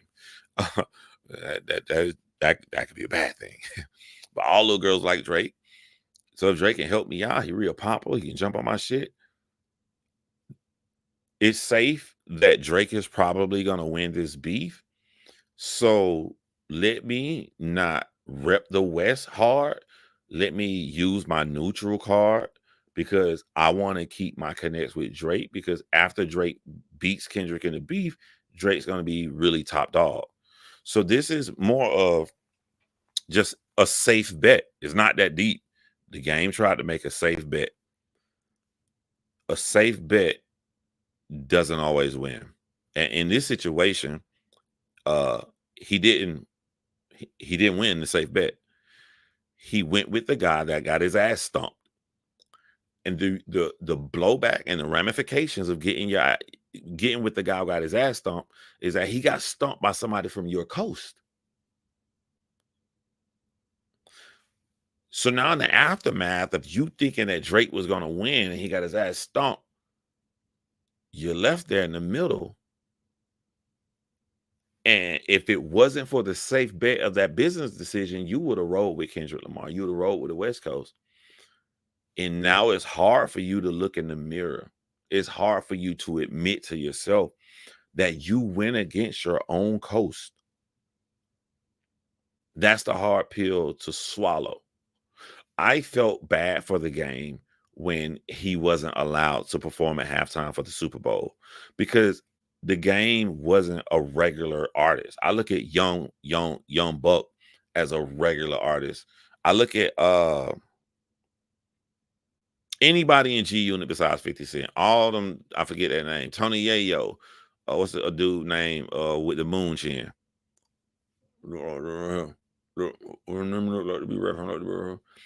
He's a regular artist. The game was a fucking superstar. This man came out the fucking gate selling 5 million records. 5 million? Lloyd Banks. The game was not a regular artist. So to me, I'm like, Dr. Dre has the greatest ear on earth. This man, one man contributed to hip hop. Snoop Dogg, 50 Cent, Eminem, The Game, and Kendrick Lamar. Look at that fucking lineup. Snoop Dogg, Eminem, 50 Cent, The Game, Kendrick Lamar. I don't know what happened behind the scenes, but I know like those are 5 all awesome, amazing selling artists. The Game too. The Game has never put out a bad album. They all sound great. So I felt bad for him. I felt bad for the Game. He didn't perform at the halftime show. When it comes to Kendrick Lamar show, I do not feel bad for the Game at all. You made this decision. You rep the West Coast hard. You always go with the West Coast. But you got selfish. You thought about your career, and it's better for your career to be cool with Drake because there's a high probability that Drake is going to beat Kendrick Lamar. That's what people was thinking. And you was just wrong. You was just simply wrong.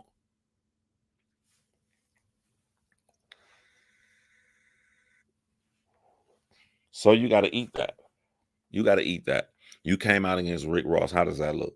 How does that look? It was fucked up. It's a double whammy. Number one, you went against Rick Ross. Number two, bro, you're super West Coast. When you think of the Game, you think of West Coast. My nigga, you not in the building for Kendrick Lamar, but Rick Ross is in your city, the nigga you diss. From your own moves, Fuck the Kendrick and Drake shit. From your own moves, you got the West to look at you differently. Because if you was the same game that repped the West, Rick Ross would not have been safe in that building. He's safe in that building because they're like, yo, fuck you, nigga. You went against the West.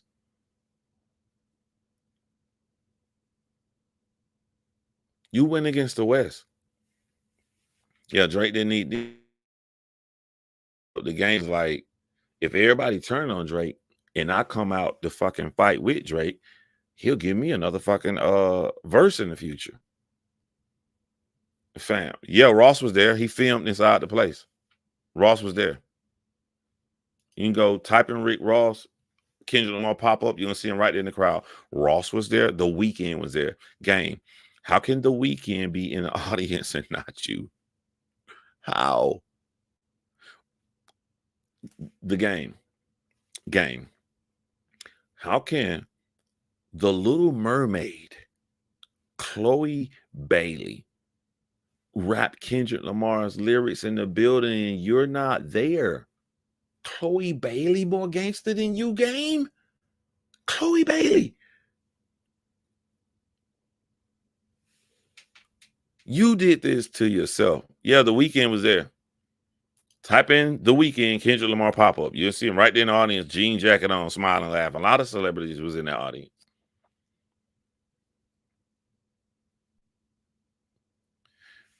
Now, here's something else I never got to talk about, right? So Drake unfollowed LeBron James. And on face value, you can understand why. I thought we were friends, and you up here. First of all, I got you in the video dancing to They Not Like Us days after it dropped. Daylight busted that shit out. But then now you're rapping the disrespectful words that my enemy is saying. You're rapping those words. And you take it at that, that's very understandable. But nobody's talking about what Drake did to LeBron. You lied to that man's face. You sat right in LeBron's face, who's supposed to be your friend. You said LeBron your friend. You made a fucking song about him. You looked him in his eyes and said, me not responding to Pusha T, that gave me the charge, the energy that I needed. And that's when I went into writing mode. And LeBron them smiled and laughed and like, oh yeah, that's when you wrote Mob Ties. Yeah, that's when I didn't even have Mob Ties yet. That's when I wrote. You looked at him. He asked you a second time. And now I look back, I see the nervousness as you shaking your head because you know you didn't write that shit. You didn't write it. You lied to that man's face. And he hears Kendrick Lamar saying a song. You lied. You lied. He's like, damn, nigga lied on me. And it come out, you had a ghostwriter for that. I can see why LeBron like, oh, fuck this nigga, man. This nigga fake, man. And you right, Kendrick. Goddamn, my kids come first. This nigga doing some weird, creepy ass shit with these goddamn teenage girls. Weird shit. I can't be having LeBron Jr. Now, you know, don't LeBron got a daughter? Oh, yeah, I know he ain't got all boys. You lied to that man's face. So, yeah. LeBron got a leg to stand on. I don't think he's the type of dude to do an interview about it, maybe after he retired. But if he does, I guarantee you that's what LeBron going to say. We really thought he wrote that. We asked him. You see the footage right here. He lied.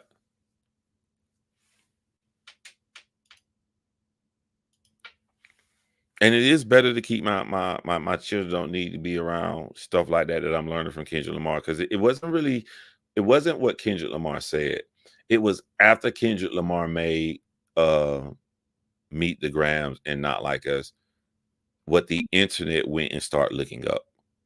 These little pseudo small documentaries on Drake's dating life that the internet started to look up. It was that hurt Drake more. The catalyst was Kendrick Lamar, but people finding that shit, you know, if this dude can lie to my face like that and he could be texting a 16-year-old girl and all of a sudden, as soon as she turned 18 dating, I don't even want to chance my kids to be around nothing like that. I don't know what, and this ain't a one-time event. This happened over and over and over and over again. I don't think people look at the seriousness of a girl coming on and saying that Drake is just a fan of high school basketball, girls basketball, and he's following one of the 16-year-old on Twitter, and then she gets him to follow her other 16-year-old friend and jump into her DMs and shit. That's weirdo shit. That Curry, keep your family away. When you're on a level like LeBron James and YouTube videos and shit like this start to come out, then you are going to err on the side of caution and keep your children away, like Kendrick Lamar suggested that he did in Meet the Grams. You are going to do that. You are going to move like that.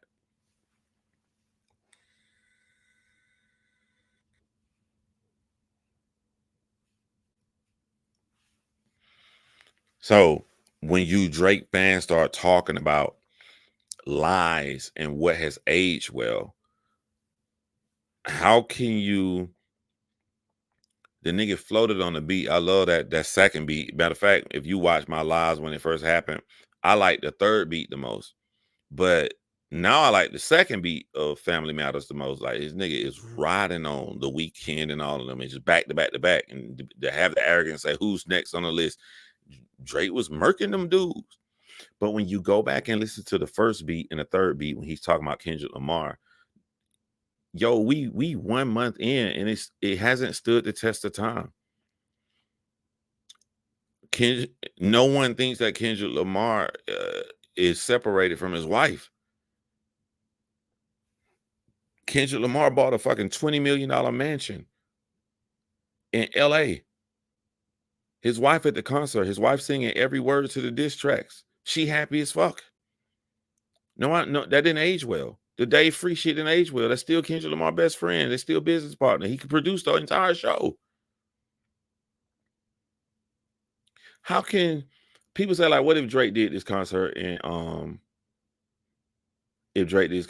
Toronto? How can Drake step on the stage to perform Family Matters and say, hey, you know who banger set my nigga? YG. How can Drake say that? YG is going to be in the upcoming video for Not Like Us. He's on set right now. He ran out on stage. He did a set on the show, and then on his set, what did YG say on stage? Sometimes you got to pop out and show niggas.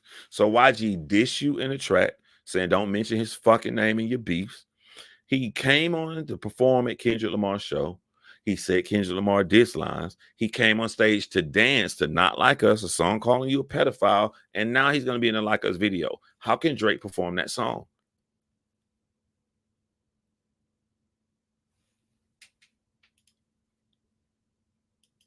How? Dave Free directs all Kendrick Lamar music videos. So Dave Free's going to be directing the Not Like Us video. This is horribly aging. How can he sit with a straight face and say the things?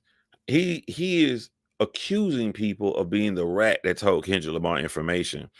If you're accusing people and still trying to figure out who told Kendrick Lamar the information, how can you go on stage and rap The Heart Part 6? How can you rap a lyric saying that we purposely tricked Kendrick Lamar while you're out here trying to find out who gave Kendrick Lamar the information? How can he perform Family Matters? Other than that middle beat where he riding the fuck out of all the other artists, everything he said about Kendrick Lamar is already debunked.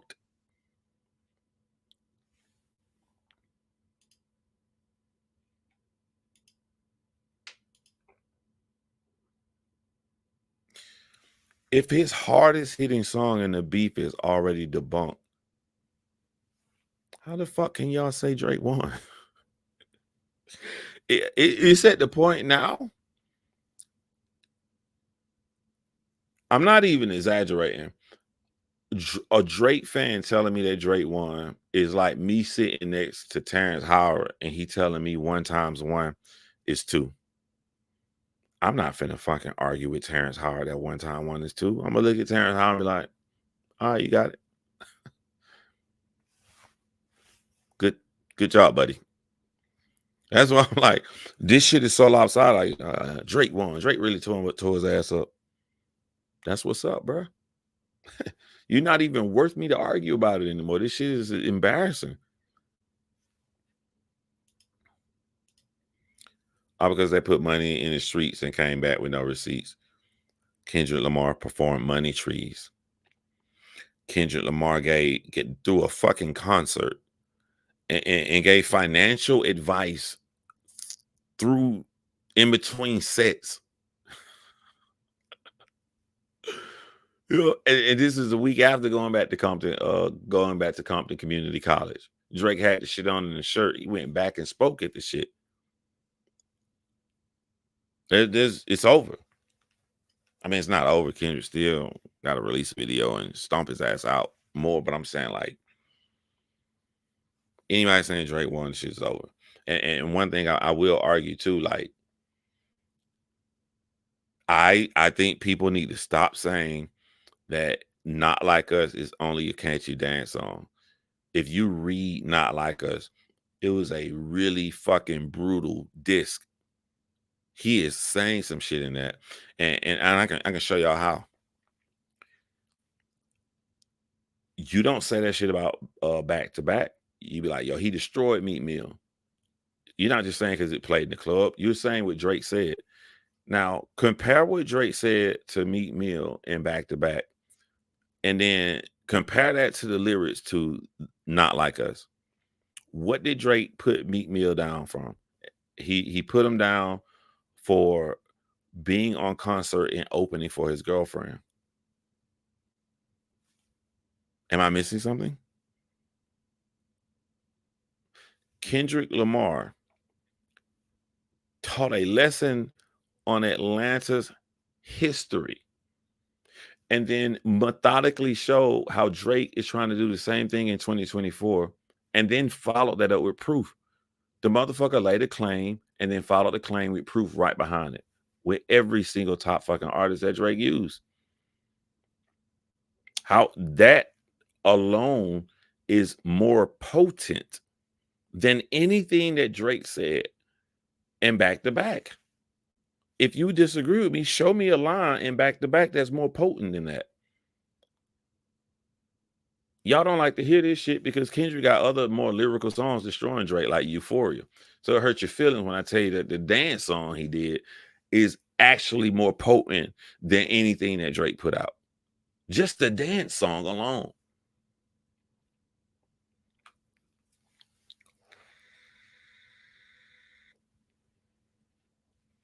Go back and read the lyrics to Back to Back and then read the lyrics to Not Like Us. Not Like Us is lyrically destroying Drake, and that's not even his most lyrical song. Euphoria is in the beef. I like 616 in LA, but I guess with the 616 in LA is lyrical, but it's not destroying Drake. It's just lyrical. Euphoria is lyrical and destroying Drake, and Not Like Us is lyrical and destroying Drake.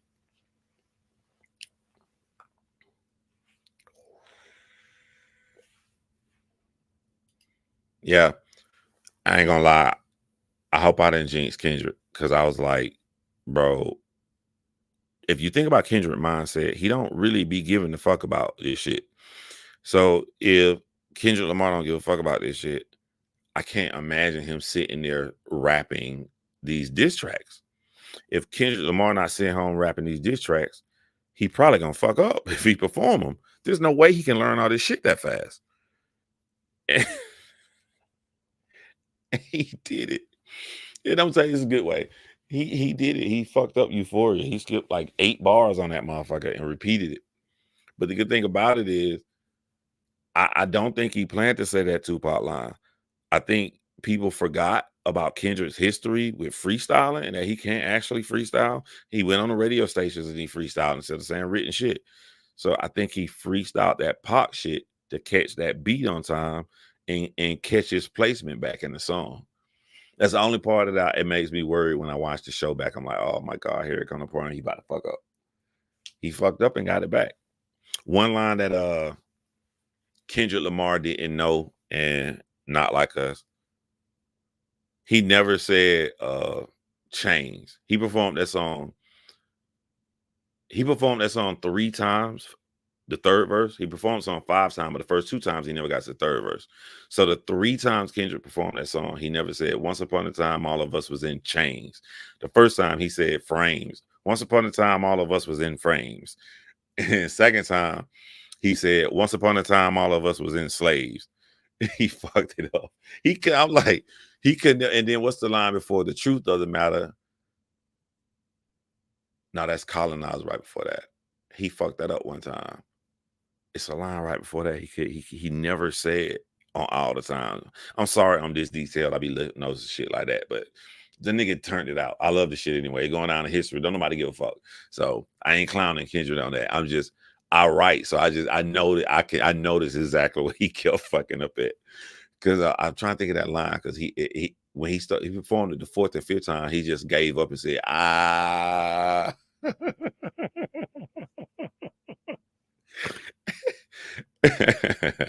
he couldn't get that motherfucking line. Hold on. Once upon a time, all of us was in chains. Fast forward 2024, you got the same agenda. You run to Atlanta just to need a few dollars. He never said the real nigga challenge. That's what he kept fucking up. Yeah, you got it right there. He never said that once. He performed that motherfucking part 3 times. He couldn't remember that line. And it got worse and worse and worse. The last time Kendrick performed the song, he said, let me break it down to you. Ah.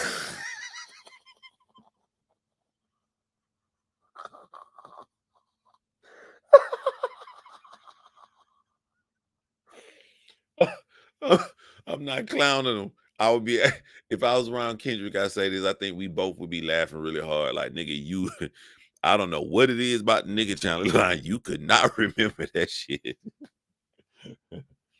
Oh, yeah. Tia said, can we talk about how good his voice sounded? Not only did Kendrick's voice sound great, but his breath control is great. And then people pointed out he never use water. I'm like that too. I be watching battle rappers ask for water. Like, I'm the type of nigga, I rather prefer no water. I like the natural progression of my throat getting dry. It would throw me off. I done reset some shit. Shit is all Puff Daddy wet now. And Puff Daddy talk like I got a lot of spit in his mouth. Like, so yeah, Kendrick Lamar voice was his inflections were spot on perfect, you know. But I would expect that for somebody who rapping like this. Yo, they leaked the song. I just heard it the other day. I love this fucking song. But I guess it leaked like a month ago. Kendrick Lamar got a song called I'm Better. Dude, I can't believe he didn't put that shit on Mr. Morale. I'm like, this is a throwaway song. This song is hot. Yeah, I call 616. Yeah, 616 was amazing. Yeah.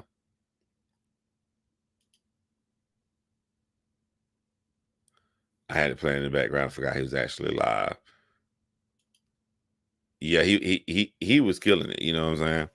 I don't fault him for messing up a couple of the words, you know, because the people had his back. They were gonna rap that shit anyway. And when it comes to Euphoria, like, you only get one chance to do something. You don't get to stop it and do it over. That's some scary shit.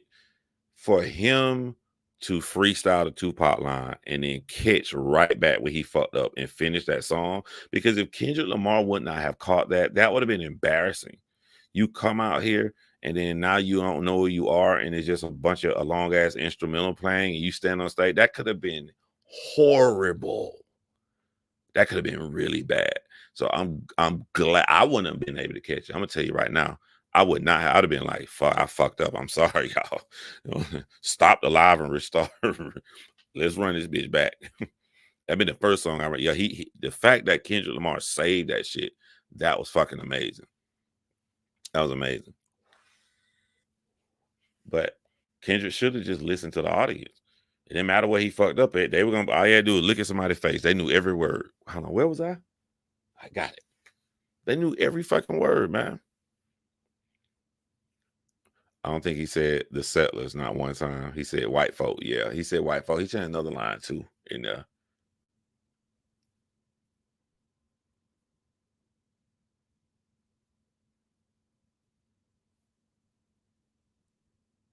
What was he kept fucking up on that second verse? He never said walk. Damn, y'all know I done watched this shit too many times. He never said, I lean on you, nigga, like another line of walk. That nigga said frock or some shit. He never said it one time. Fucking Kendrick was doing it, boy. Now I point this shit out, y'all can go back and watch and see all this shit that he missed. But it don't matter. That shit was dope. It was dope. I don't think nobody gonna care in history. You see all the people coming out with videos, anybody talking about that shit. Yeah, hey, Top Dog, what they playing with. He caught that shit swell. Perfect.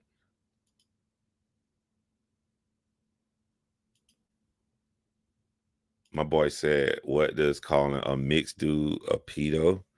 What does Drake, like, I'm gonna give you your shine because I'm good at debating and breaking niggas down when they say dumb shit like this. So, but I want to ask you before I break you down, what does Drake having being mixed have to do with anything? I'm finna let you fuck yourself up. I want you to answer that question for me, and then I'm gonna answer everything you just said in there. What does Drake being mixed have to do with anything? Could you explain it to me?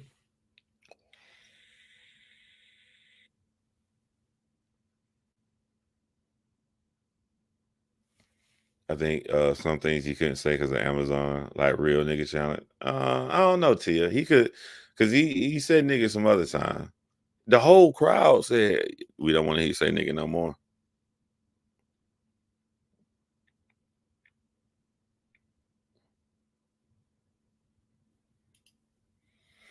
All right.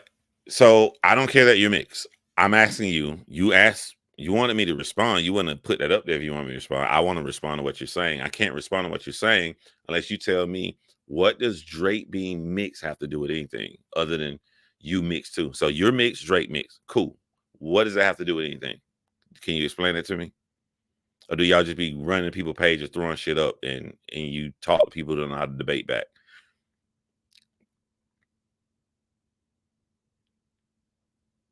While you try to fester in your little ass brain that when you realize you just said some shit for no reason, Kendrick never called Drake the white boy.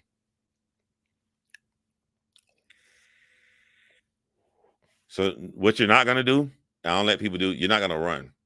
So when you try to change the subject, you're running. You ask me something, so you're gonna answer my question, or I'm gonna kick you out of here. We waiting.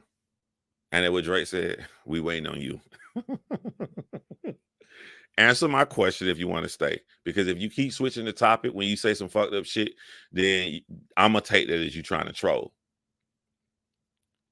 So if your next comment you type ain't answering my question, kick him out the room.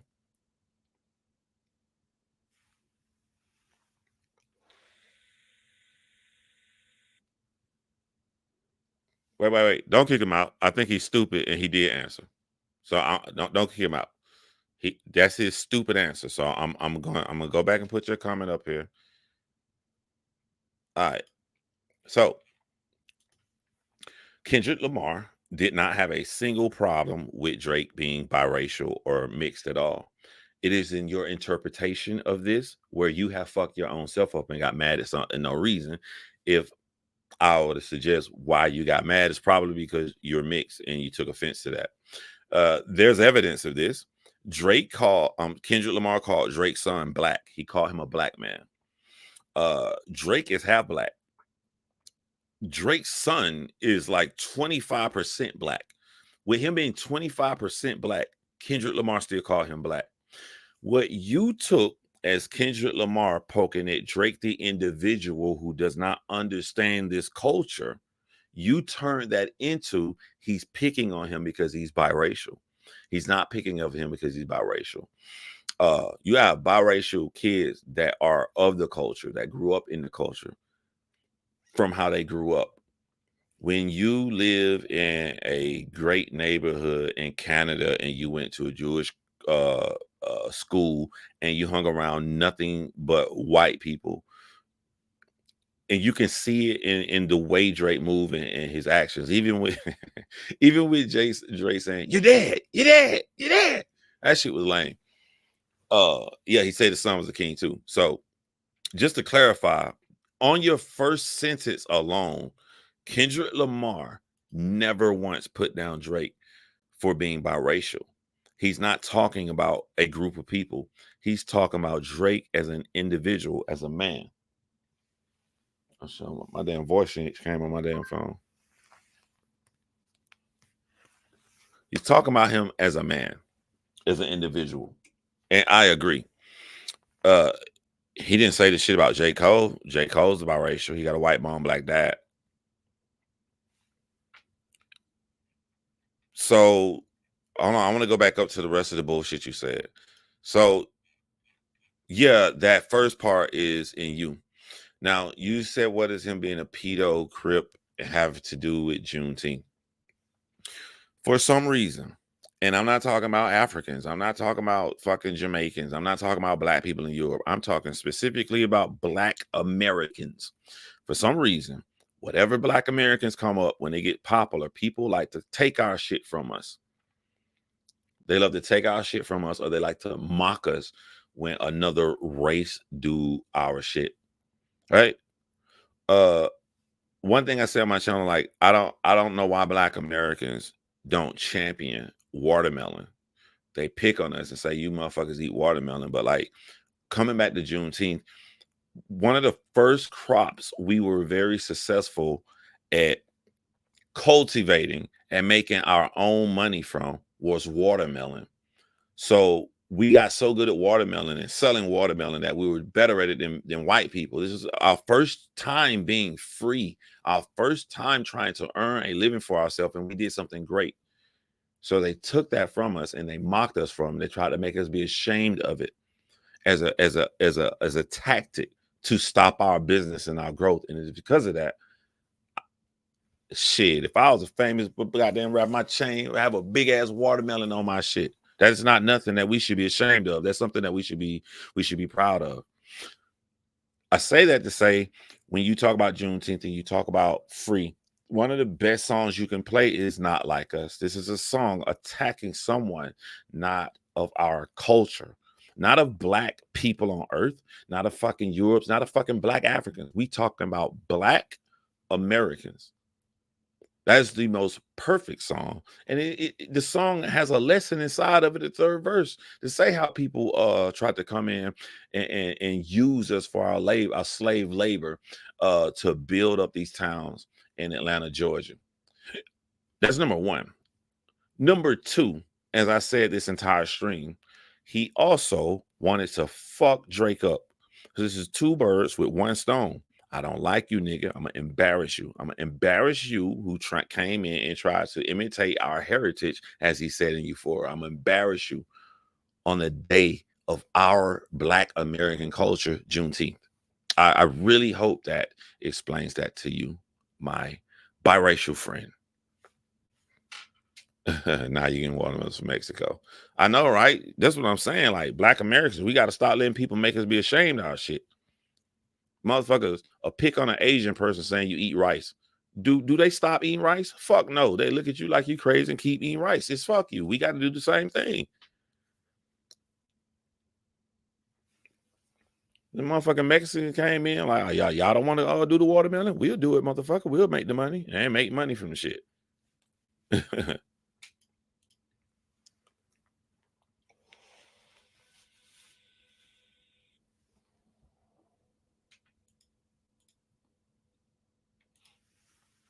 Exactly. Doc's entire approach, if the battle straps were a thesis, was accurately exposing Aubrey's inauthentic nature. Yeah. I always said that Meet the Grams was to destroy Aubrey, and Not Like Us was to destroy Drake. I'm going to destroy you, the real you, Aubrey, on Meet the Grams. And after I have you in such a feeble thing, I know the one thing in life you covet is this rich, flamboyant fucking lifestyle, and everybody love you and you the hit maker. I'm going to make a hit, and I'm going to fuck Drake up.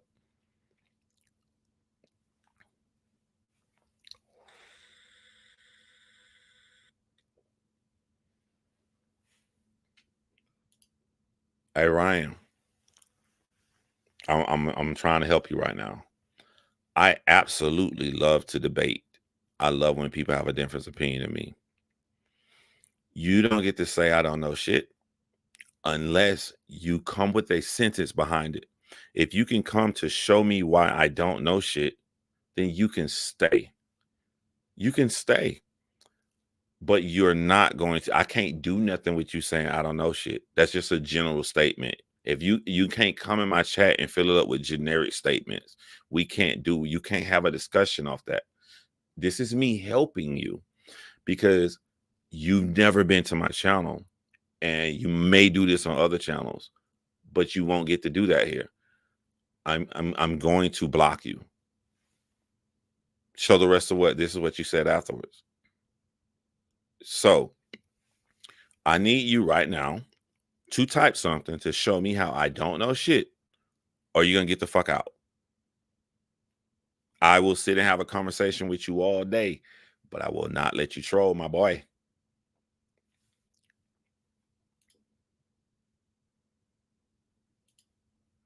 Yeah, but that won't work because you're gonna get the fuck out of here.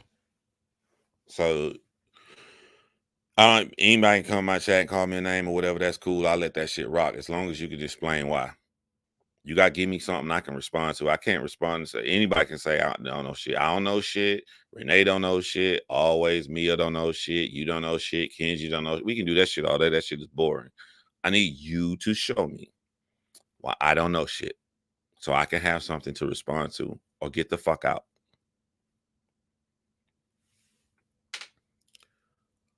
Yeah, Meet the Grams former person. I felt like you were on a three-way call. Awkward when it gets heavy. Yeah.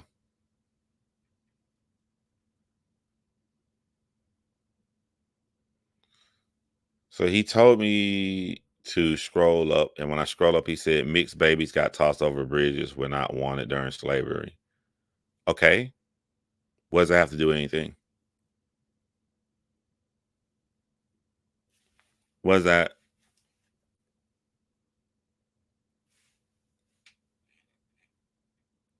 The way you seem to be hurt from being biracial, you're taking things so personal that you begin to debate yourself, because it sounds to me like you're trying to have a debate with me as if biracial people didn't have a hard time during slavery or whatever, but I don't understand what it has to do with anything I said.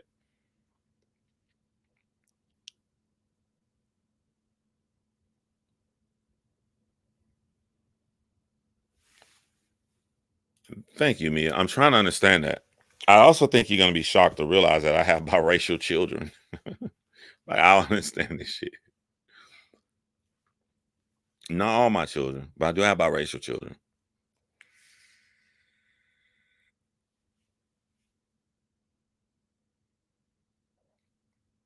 My biracial son, my biracial son texted me. What did that motherfucker text me the other day? It was a joke about let me scroll in his chat.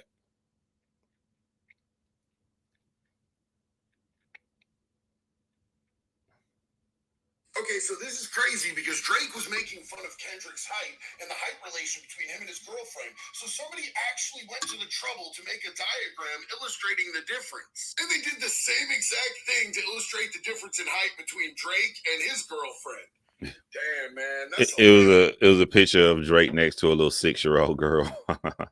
my biracial son sent me that, you know. Yeah. So I'm trying to understand, what the fuck is your argument?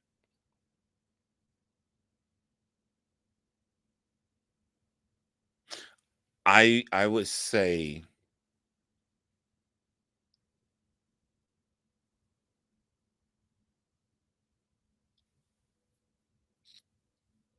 my nigga, are you drunk, bro? What the fuck are you talking about?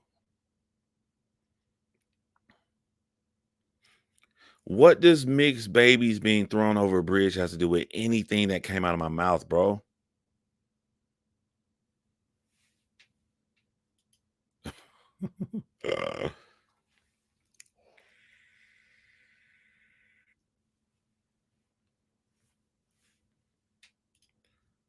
This is a cryptic line, and it means that you no longer want to explain why you're just saying random shit. So, if you continue to do this, I'm going to block you. As a man, if I ever go to anybody with an opinion to want to debate, I want to be clear. I want to be transparent. I want to be detailed. As a man, I view when someone starts some kind of argument or something, then they backtrack and try to get generic and say bullshit like that as like a pussy who just upset and don't know how to articulate their thoughts. Yeah, you just pussy. Just say it, my biracial friend.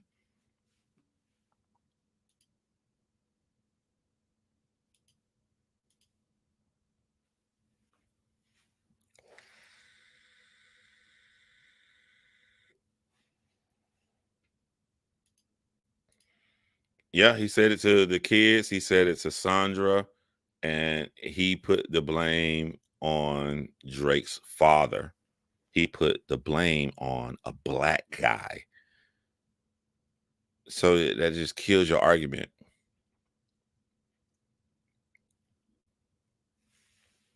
Yeah, get Ryan the fuck up out of here. I'm bored. Yeah, one of my mods, just get him the fuck out of here.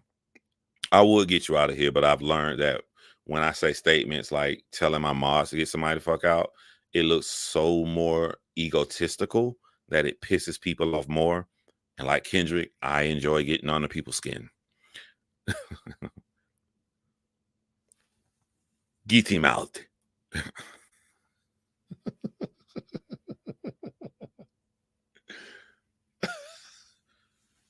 Ta-ta.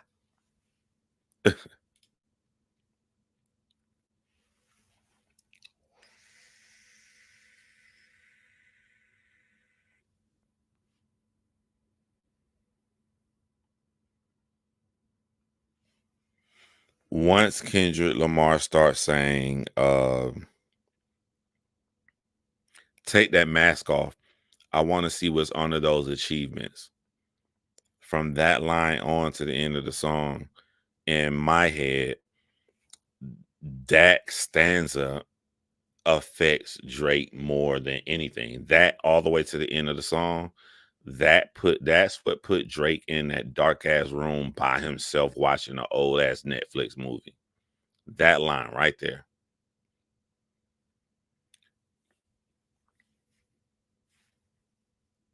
My boy said that I'm a racist, and I don't know who am I racist against. You know what I'm saying? I'm confused on which group of people would I be racist towards.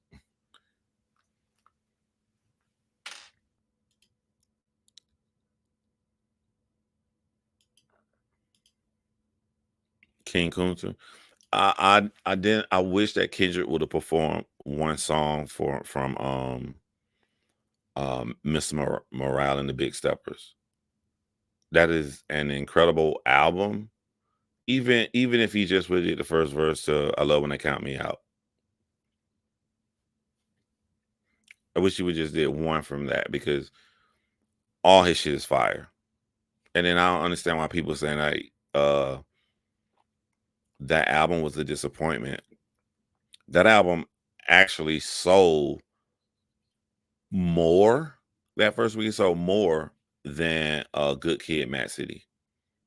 So it was a commercial success, and he won Album of the Year for a Grammy for that. So like,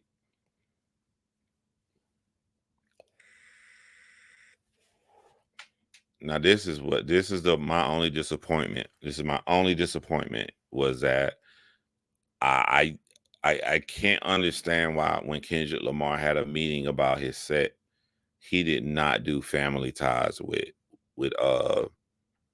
Baby King. What's going on, boo? I don't know why he didn't. I would love for him to just do one interview and like, yo, where the fuck was Baby King? Like, there were in April 1st, when April 1st opened, there was a big three. By May 4th, Kendrick Lamar has said in like that there's no big three, there's only big me. By May 4th, he proved that. It's one thing to say something, but by May 4th, he proved it. So since you proved it, this would have been the perfect concert. Just sit there and gloat, smoking on your top 5 tonight. He got rid of the two most known rappers for being lyrical and having the ability to sell. He got rid of both of them. He made J. Cole run and he just stomped the shit out of Drake. So I don't know why he didn't perform that song. Maybe it was a breathing thing. You know, Kendrick Lamar had to do a lot of fast tracks. And if he had a little trouble with Euphoria, he probably could have had a little trouble with that verse on Family Ties. Except for he's performed Family Ties before. There's a video on YouTube where he performed Family Ties. So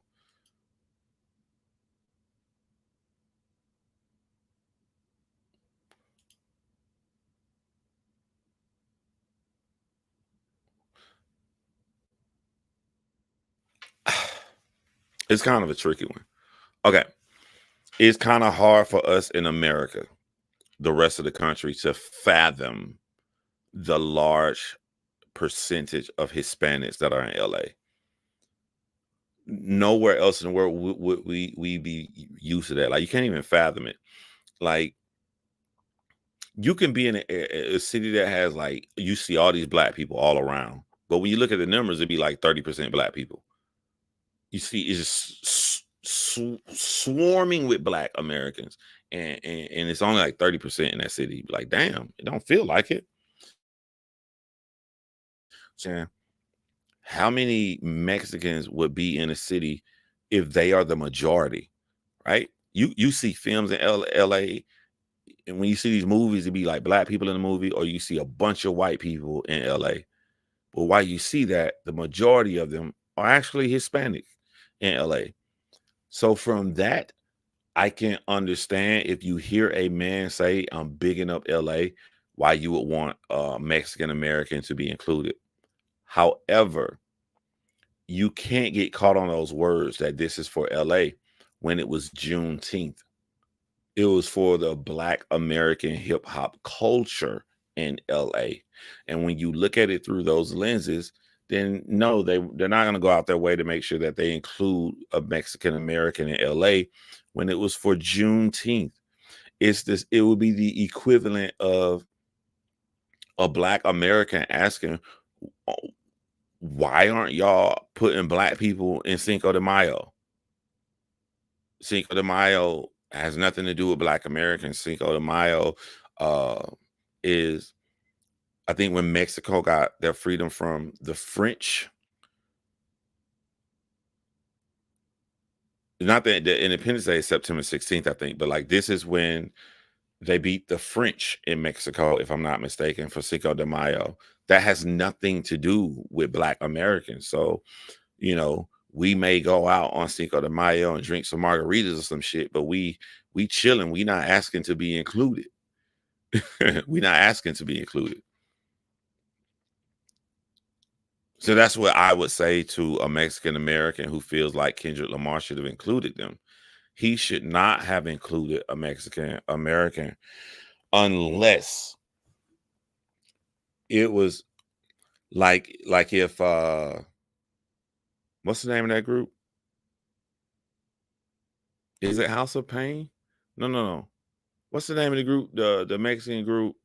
They went against Ice Cube. They made a diss track against Ice Cube back in the day. They are extremely LA, and they did grow up in the culture. It'd have been cool if they came on stage. That shit would have made that shit way super. But no, but it's still Juneteenth though. You can't exclude. It's both. It's West Coast LA and it's Juneteenth. St. Patrick's Day. How come no brothers on the wall? I think the Juneteenth part is where the Mexicans in LA are forgetting. Now, if it wasn't Juneteenth and it's just some hip hop celebration of LA, then yeah, you can include some Mexican American artists.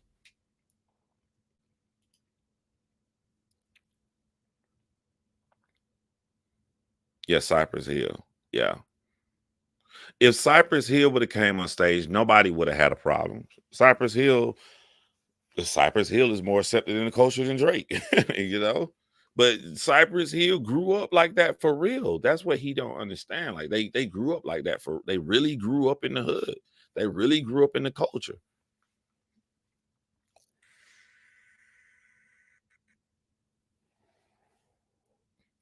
The pitfalls of being too inclusive. Yeah, I feel you always, Mia.